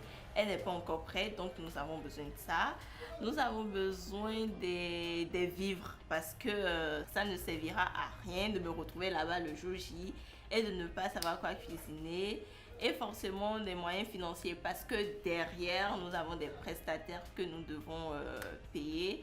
Et la captation, parce que la captation, elle est très importante. Je compte sur vous pour venir me soutenir. Ça, c'est une fête nationale, ça sera du fun et puis voilà. Merci. Miam, miam, ça donne envie de déguster ça. J'espère que vous l'avez dégusté, Amandine. Bien sûr. C'était très intéressant. Très intéressant. On peut lui faire confiance. On peut lui faire confiance. Ah, c'est parfait. D'accord. Ketia ou Ketsu, vous avez la soutien. Avec l'intonation qui va avec. Avec ce bien sûr. Ça rappelle vaguement quelqu'un qu'on ne va pas rappeler ici. Je n'ai juste pas voulu mettre là où je goûtais un peu la dégustation. Ce qui se passe dans la cuisine de la chef Kate reste... Vos papilles gustatives ont validé, n'est-ce pas? Vraiment. Et on fait confiance à vos goûts, évidemment. On sait que vous avez des papilles très gourmandes. On sait que vous avez des papilles très gourmandes. Alors, Amandine, dites-nous un peu, ce Guinness des records, ou du moins ce record que Kate Chonon, c'est bien cela, veut battre, en quoi ça va réellement constituer? Elle veut, déjà, il faut dire déjà qu'elle veut saisir cette occasion pour révéler quand même au monde le talent en art culinaire de la jeunesse béninoise, parce qu'elle a dit que le Bénin, la jeunesse béninoise, ce n'est pas que faire des chichis, qu'on a d'autres talents, donc c'est ce qu'elle veut révéler. Elle définit sa cuisine en 3 mots. D'abord, elle dit que sa cuisine, elle est fusionnelle parce qu'elle opère un métissage unique entre les techniques apprises en hôtellerie française et les héritages culinaires africains. Et puis savoureuse, car elle est en permanence à la recherche du bon goût, du produit juste et tout. Et en plus, elle a une cuisine généreuse. D'accord, c'est-à-dire Ketsonon est une amoureuse de la cuisine. Elle est guidée par l'envie de faire plaisir à travers ses repas. Donc, elle se lance donc dans ce challenge pour établir le record du plus long marathon culinaire à l'effet de mériter maintenant le statut de chef. D'accord. Et ça se passe où? Ça va se passer au Palais des Congrès à partir du 1er décembre. Et c'est un concours 100%. L'entrée, elle est libre et 100% gratuite. D'accord. Vous Et allez les repas manger... qui seront cuisinés seront gracieusement offerts Voilà. à tous ceux qui seront là. À tous ceux qui seront là. Et d'abord, le concept du Guinness Record, c'est d'abord vous donner aux hôpitaux, c'est à distribuer dans les hôpitaux, les prisons, les orphelinats. Donc tout le monde. Donc c'est vraiment une œuvre sociale. Sociale, oui. Donc si vous et moi, on y va, on va manger sans rien donner à Elle a retour. prévu faire combien de plats? Bon, là, elle est encore dans les préparatifs. D'accord. On ne sait pas exactement combien de plats elle va cuisiner. Elle devra cuisiner combien de jours pour pouvoir battre le record? Là aussi, elle garde le suspense parce qu'au départ, elle devait préparer non-stop pendant 15 jours. Mais quand on dit non-stop, ce n'est pas réellement non-stop. C'est que c'est 5 minutes. Quand tu fais 1 heure, tu as 5 minutes. Ou bien 24 heures, ça te fait 2 heures de pause. D'accord. Donc, elle avait prévu au départ préparer pendant 15 jours. Mais là, c'est qu'elle serait en train de préparer. Il y a des records qui n'ont pas encore été validés. D'accord. Donc, si jamais le Guinness Record validait des records, elle sera obligée de travailler et de dépasser le record qui a été validé. Donc là, elle peut cuisiner sur un mois finalement. Alors, Amandine, est-ce que vous pouvez justement nous parler de ces derniers records Guinness en termes de marathon culinaire? Oui, en termes de marathon culinaire, les derniers records en cuisine sont détenus par exemple par la Nigériane Hilda Bassi. Elle avait captivé le monde en cuisinant pendant plus de 96 heures, soit un peu moins de 4 jours, sans interruption. L'autre record woman, c'est l'ivoirienne Zénab Bansé. On connaît toute son histoire. Elle a marqué les esprits avec une performance qui a dépassé les 131 heures, soit presque 5 jours et demi. Mais malheureusement, en temps, il y a eu un problème de carte mémoire qui a disparu en quelque sorte. Il y a eu un problème de captation où une partie de son marathon n'a pas été filmée. Prise en compte, filmée. Elle a repris le challenge, mais en cours de route, elle a été blessée également. Donc, jusque-là, on attend toujours la validation de son record. Et en août dernier, le Togo a pris la relève. La chef togolaise Laurence Assignon s'est également lancée dans la course avec pour objectif final de cuisiner pendant 192 heures, soit 8 heures environ, sans arrêt. 8 jours environ sans arrêt. Au final, elle a largement dépassé ce cap en cuisinant pendant 11 jours. Donc, même si son record est déjà salué au niveau national au Togo, il reste maintenant à obtenir l'homologation officielle à l'international. Et le Togo ne s'est pas arrêté là. Le 8 novembre dernier, il y a une autre Togolaise, la chef Célia, qui est entrée dans la course. Actuellement, elle est en train de préparer, je crois, hier, elle a déjà dépassé 200 heures. Hier, elle a célébré 200 heures de cuisine non-stop. Donc, voilà un peu. Donc, la chef doit travailler davantage et dépasser déjà parce que celle qui est en lice actuellement a déjà fait 200 heures. D'accord. Alors, Amandine, est-ce que vous pouvez nous donner quelques records Guinness pêle-mêle comme ça que vous avez recensés pour nous? J'imagine qu'il y a de l'insolite.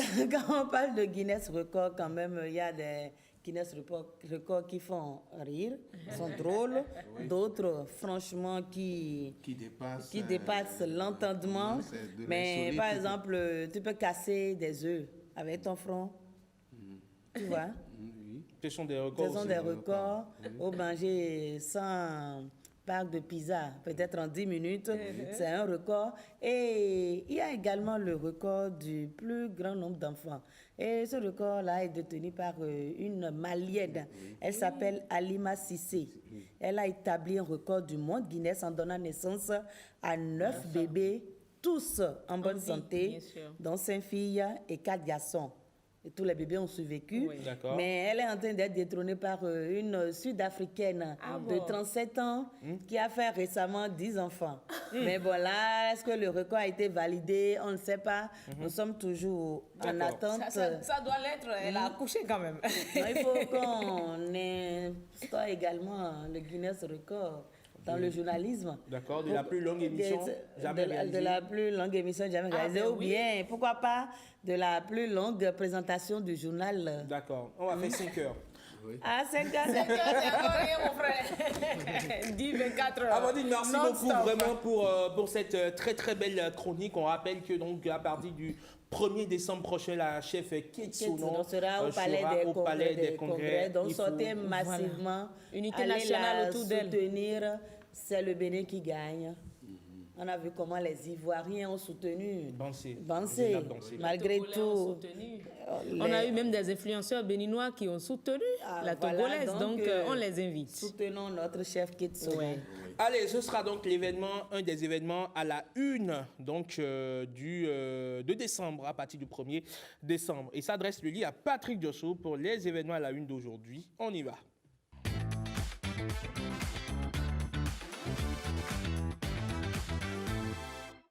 Et Marvin Promise qui nous a rejoint. Marvin, bonjour. Bonjour. Ça va? Oui, ça va. La pleine forme? Oui. On dirait que vous avez toujours encore la tête dans le week-end. Cette semaine, décidément. Hein. On va vous booster un tout petit peu. Allez, juste à la descente de l'émission, ce sera full sport, salle de gym. Donc, Pat, aujourd'hui, nous allons parler du Salon national du livre. C'est pour les livres-ouvres, comme je les appelle, les amoureux du livre ou les livrophiles, si vous voulez. Bref, le Bénin a déjà lancé ce salon puisqu'il y a les événements hors les murs qui se déroulent. Mais avant le Bénin, il y a d'autres pays qui ont connu leur salon. Oui, Herman Amégan, le salon du livre ou le SNL. Pour l'édition 2025, le lieu principal, c'est le Palais des Congrès. On parlait du Palais des Congrès tout à l'heure pour le 1er décembre. Alors, le Palais des Congrès sera ouvert demain, mercredi 19 novembre 2025, pour le Salon national du livre. Mais avant de parler de demain, aujourd'hui déjà, il y a un salon du livre qui s'ouvre dans un pays. Il y a beaucoup d'autres salons qui s'ouvrent pour cette période que je vais appeler période pré-hivernale. On ne connaît pas l'hiver en Afrique, mais la période pré-hivernale. On peut aussi dire la période pré-amatin. Oui, pré-amatin ou pré-alizé, comme les Sénégalais le disent.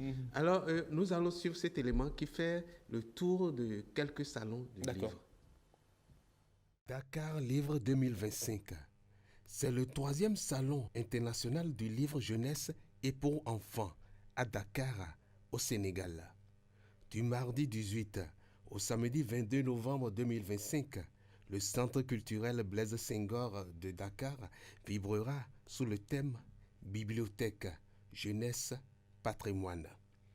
De Dakar à Douala, 4236 km de distance que nous parcourons pour atterrir sur le Salido. Salido 2025, c'est le 3e salon du livre de Douala au Cameroun. Du jeudi 20 au dimanche 23 novembre 2025, le Palais de la Culture Sawa de Douala vibrera sous le thème Les mots, les idées et la passion du livre. De Douala, restons en ligne avec le SAPLO, C'est le deuxième salon du promoteur littéraire online. Du lundi 24 au dimanche 30 novembre 2025, 12 échanges majeurs réuniront 49 palénistes vivant dans 18 pays répartis sur 3 continents. Autour du thème « Je pense, donc je livre ». Nous pensons donc, nous sommes persuadés que nous livrons la bonne information. Et cette bonne information, c'est que le Salon national du livre démarre donc au Bénin aussi. On va rappeler les rendez-vous qui sont prévus dans ce cadre. Oui, on rappelle les rendez-vous, mais je vais d'abord sur le thème. L'autre, c'est « Je pense, donc je livre ». Au Bénin, on aura comme thème « Littérature et diaspora, tisser des liens mémoriels », oui, j'y arrive, et réinventer un avenir partagé. Alors, le thème pour le Bénin, c'est cela. Dès demain, demain, mercredi 19 novembre, jusqu'au samedi 22 novembre 2025, le Palais des Congrès va vibrer avec des conférences-débats, avec des lectures publiques, avec une foire, avec des expositions de livres, avec des écrivains qui vont venir faire des séances dédicaces directement au Palais des Congrès, sur l'esplanade. Donc, tous les Béninois sont invités.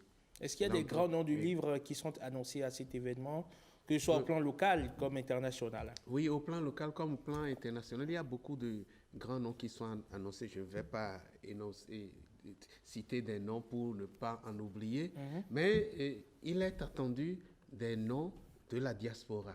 Vous savez, des Béninois vivant à la diaspora ou des personnes qui sont affiliées à la littérature négro-africaine.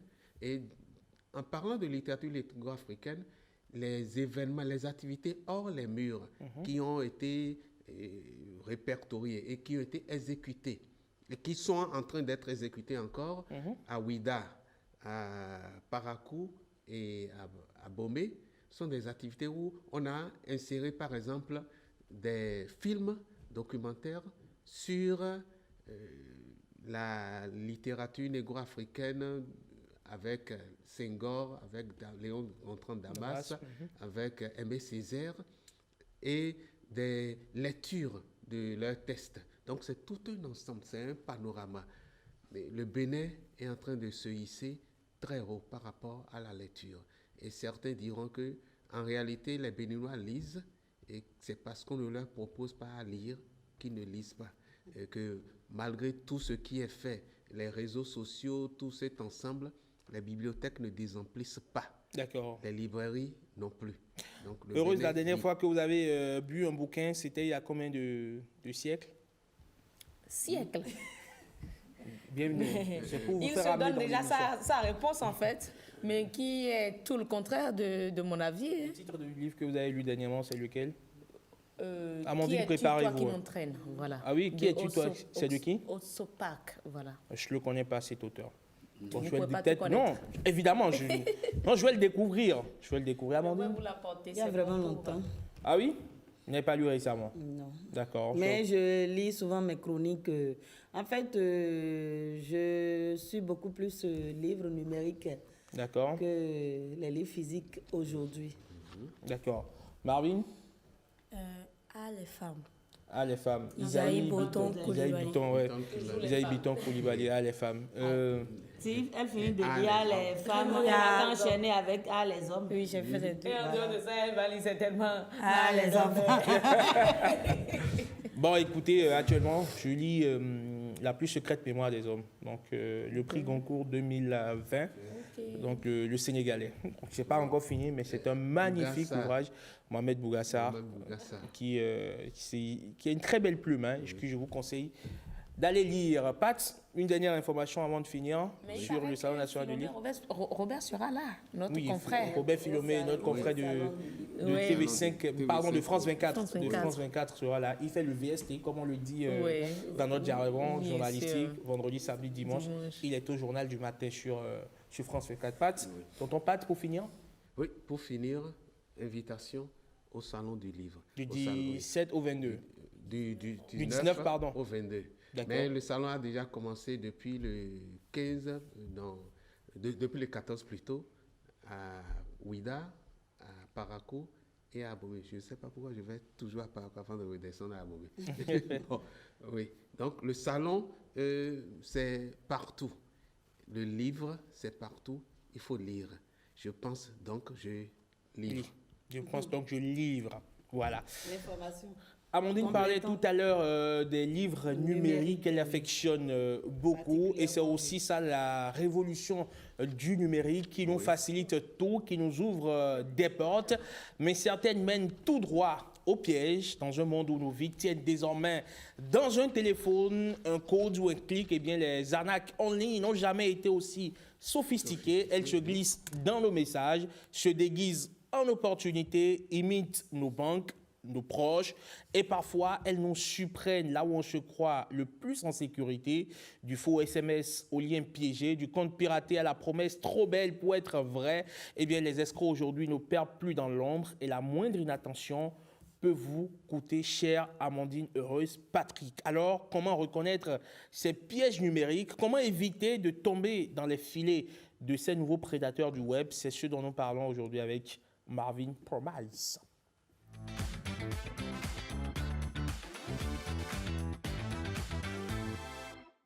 Marvin, on vous écoute religieusement comme dans un amphithéâtre. Merci pour la passe. Alors, comme on le disait hier, il y avait des sites qui se faisaient cloner.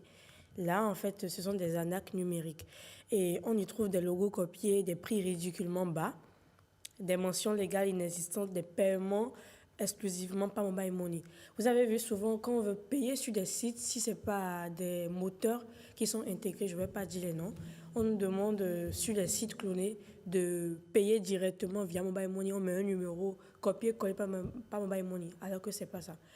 Là maintenant, en fait, les attaquants ont développé une nouvelle type d'arnaque numérique, notamment via les envois de SMS de réception de mobile money. Vous voyez bien sûr l'image qui est là, ça fait un plus 229 son numéro qui apparaît. Et il me met cette cash, vous avez reçu un dépôt de 66 500. J'étais là à la maison quand le numéro m'a appelé pour dire bonjour madame, vous allez bien? Je dis oui, bien, vous. Il dit j'ai envoyé de l'argent par erreur sur votre numéro. Moi, j'ai été vigilante, je regarde carrément, je vois que ce n'est pas l'architecture de Celtis Cash et que je vois encore que c'est un SMS qui m'a envoyé. Et là, je vais vous montrer la vraie architecture de Celtis quand on reçoit un dépôt qui permettra en fait de faire la différence. D'accord. Donc, il faut être... c'est cela, la vraie architecture. La vraie architecture, vous voyez Celtis Cash en haut, votre paiement de 200 francs, et ça montre 200, et ça montre nouveau solde et tout ça. Vous voyez qu'il y a vraiment une différence. L'autre, lui, il a écrit seulement un message de façon ensemble. Il vous envoie un message, en fait. Voilà. Et Celtis, en fait, parce que quand Celtis envoie un message, ça montre clairement que c'est Celtis qui envoie. C'est parce qu'ils ont des numéros API. Donc voilà déjà... Ça s'appelle Tchèque-Pété. Je cherche à comprendre depuis. Donc c'est ça. Donc, ce sont des fausses alertes de messages. Il y a aussi des fausses alertes de livraison DHL, la poste ou des chronostops. On reçoit des SMS, notre colis en attente de paiement depuis la douane. Il y a des personnes que je connais qui ont été appelées, qui ont eu leur oncle qui leur a fait envoyer en fait un colis de la Chine et qu'il fallait qu'ils payent le prix de la livraison et qu'ils cliquent en fait un lien. Et je leur ai demandé de vérifier si le lien a le S à la fin. Il dit non, le lien n'a pas le S à la fin. Et dans ce type de lien, il y a des différentes formes d'écriture de lettres. On écrit du Z, du T, de façon bizarre. Mais quand tu cliques, en fait, c'est soit en fait, on vide directement ton compte mobile money ou on vide en fait ton compte bancaire. Oui. C'est un peu ça. Alors je ne vous arrête pas. Comment ils ont su que votre ami a un oncle en Chine? Justement, en fait, comme je l'ai dit, on publie tout sur les réseaux sociaux. L'arnaque numérique, en fait, c'est que ce sont des personnes qui ont l'expérience, ce sont des personnes intelligentes, en fait. Qui étudient vos profils. Voilà. On a parlé de profiler hier, par exemple. C'est ça. Ils étudient votre profil et comme nous-mêmes, on expose un peu de tout sur les réseaux sociaux. Mon oncle est en Chine, mon oncle est ici. Voilà, ils utilisent ça contre nous. Juste à partir de vos écrits. C'est clair. Voilà, maintenant, il y a l'IA qui imite la voix d'un proche. Nouveau fléau en 2024-2025. Les arnaqueurs peuvent prendre 5 secondes de la voix d'une personne et reproduire. je ne sais pas, dans le temps... 5 secondes seulement. 5 secondes, la voix d'une personne est reproduite. Donc, il suffit juste de prendre 5 secondes et maintenant de dupliquer ça sur 30 secondes. Et ça permet en fait de dire bonjour, comment tu vas? Ah, je suis dans tel... C'est comme ce que j'ai dit la dernière fois, que son oncle l'a appelé pour lui dire que, à ce qui paraît, elle est à l'aéroport de la Côte d'Ivoire, elle est bloquée parce qu'elle n'a pas de billet d'avion. C'est ce que je disais la dernière fois. Oui, oui. Alors qu'elle était au Bénin ici, en train de présenter l'émission. On va à l'aéroport. Donc maintenant, comment Franchement. éviter ça? Il ne faut Oui. jamais envoyer de l'argent sans un code personnel. C'est pour ça même MTN ou les réseaux de télécommunications, quand on veut entrer dans leur compte Mobile Money, ils nous envoient un code, ils nous disent à usage unique, à usage personnel. Ne pas le transférer à autre personne. Il faut rappeler immédiatement la personne sur son vrai numéro, pas sur le numéro entrant. Vous comprenez? Et là maintenant, il y a la NAC OTP, le code de vérification, c'est comme on lui dit, on reçoit un code et quelqu'un dit, nous sommes votre banque, nous sommes votre, donnez-nous le code pour valider. Les codes qu'on reçoit, même les agences de télécommunication ne les reçoivent pas.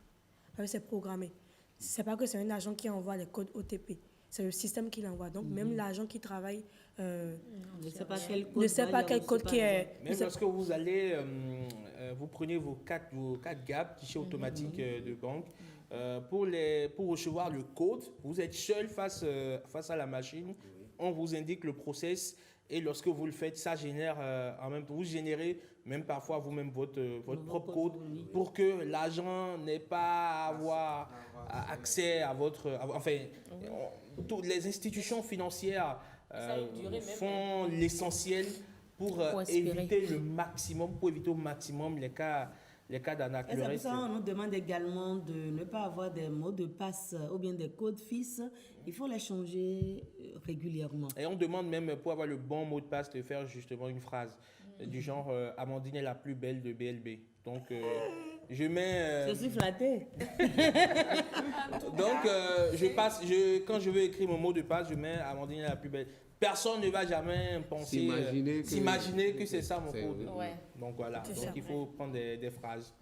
Donc, Donc, heureuse, vous pouvez mettre mon mari est un génie absolu. Donc, voilà. N'est-ce pas? Voilà. Marvin. Donc aujourd'hui, l'arnaqueur dépasse le beau balai. Il est équipé, il est rapide et il connaît mieux que toi-même. La seule âme qui reste, c'est le doute intelligent. Il faut vérifier, il faut revérifier et ne jamais agir dans l'urgence. Jamais agir dans l'urgence. Il y a une erreur qu'on fait souvent quand on reçoit les fameux SMS de Momo. On vérifie notre solde. Alors que c'est ce qu'ils attendent. Alors que c'est ce qu'ils attendent de nous. Donc dès qu'on vérifie en fait notre solde automatiquement, eux, ils sont devant l'écran. Ils attendent en fait que nous, on tape notre mot de passe. Et quand on tape notre code PIN, ils prennent les sous. Donc il ne faut jamais agir dans l'urgence. Quand on vous appelle, moi je raccroche et je mets dans la liste noire. Parce que s'il n'a fait pas erreur, tant mieux pour lui. J'avais besoin d'argent. Mais si... Sérieux? Oui. Il faut pas le faire en fait. Ce sont des personnes, si ce n'est pas erreur, effectivement, vous n'allez pas réagir. MTN même, ou bien l'agence de télécommunication va vous écrire. Ils vont mettre votre compte en gel d'abord pour pouvoir extraire les sous. Mais si c'est l'erreur qu'on vient de voir ou c'est un SMS qu'ils nous ont envoyé, il ne faut pas réagir, il ne faut pas vérifier les comptes, il faut rester serein. Il ne vous a pas appelé après Je l'ai mis dans la liste noire. En même temps, il n'a même pas eu la possibilité de composer le numéro et de dire, madame, je vais de vous envoyer par erreur. Il m'a appelé. Souvent, ce sont des personnes qui parlent des fonds. Souvent, moi, je fais très attention parce qu'il y a l'arnaque numérique, mais il y a également, on t'appelle, on te dit des choses dans les oreilles. Donc, quand je décroche, en fait, je mets le téléphone ailleurs, je me tais. Vu que c'est la personne qui a appelé le premier mot, c'est la personne qui doit dire le premier mot. Donc, quand elle parle maintenant, je dis, ah, d'accord, vous avez envoyé, j'arrive et je coupe. Comme l'a dit quelqu'un, je l'ai lu, je pense, vulgairement sur les réseaux sociaux. Il dit tu m'appelles en premier, tu m'appelles et tu t'attends à ce que je te parle en premier. En fait, d'abord, tu m'appelles avec un numéro masqué, je décroche et tu veux que je parle en premier. C'est championnat de respiration, on va jouer au téléphone. Vraiment, c'est jusqu'à demain. Et vous savez, les Béninois ont repéré l'arnaque cette temps-ci. J'ai écouté l'audio d'une dame à qui on a fait la même chose. Le monsieur lui dit, est-ce que vous avez reçu? Il dit oui. Allez dans un truc Momo, faites le retrait, renvoyez-moi. La dame a dit, bon, elle était très sérieuse dans son affaire, hein, mais à la fin, on dit, mais vous avez vu quel nom? Elle dit, j'ai vu. à Giotto Balaba. Venez écouter les insultes. Le monsieur de l'autre côté.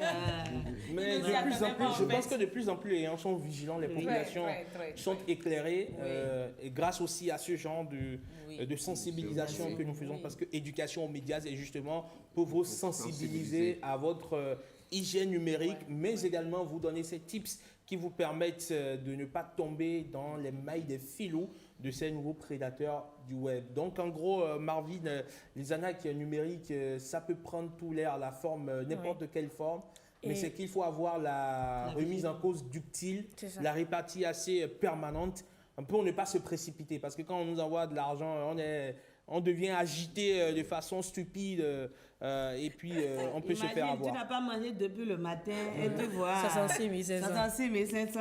Agité de façon stupide. Non, justement, c'est comme on le dit, c'est même en cas d'urgence, il faut aller doucement pour s'assurer de ne pas faire de faux pas. Oui, c'est même. C'est même en cas d'urgence, il faut aller doucement. Marvin, oui, on vous écoute pour finir. Oui, pour finir, j'invite la jeunesse, notamment les nouveaux bacheliers, à faire vraiment attention parce qu'il y a des personnes qui disent « envoie-moi 2 000, je te renvoie 20 000, envoie-moi 10 000, je te renvoie 10 000 ». Et il y a des personnes qui se font déjà arnaquer par ça. Donc, il faut vraiment faire attention pour ne pas entrer dans ça. Merci beaucoup à vous, Marvin. On se retrouve demain avec une belle chronique comme aujourd'hui, une chronique utile surtout pour les téléspectateurs, les populations heureuses. On se retrouve demain. Impec. N'est-ce pas? Alors, vous allez permettre de descendre pour que Marcela Rossi puisse faire son entrée. C'est une substitution, comme dans un match de football. Sortie d'un défenseur, entrée d'un attaquant pour la revue de presse.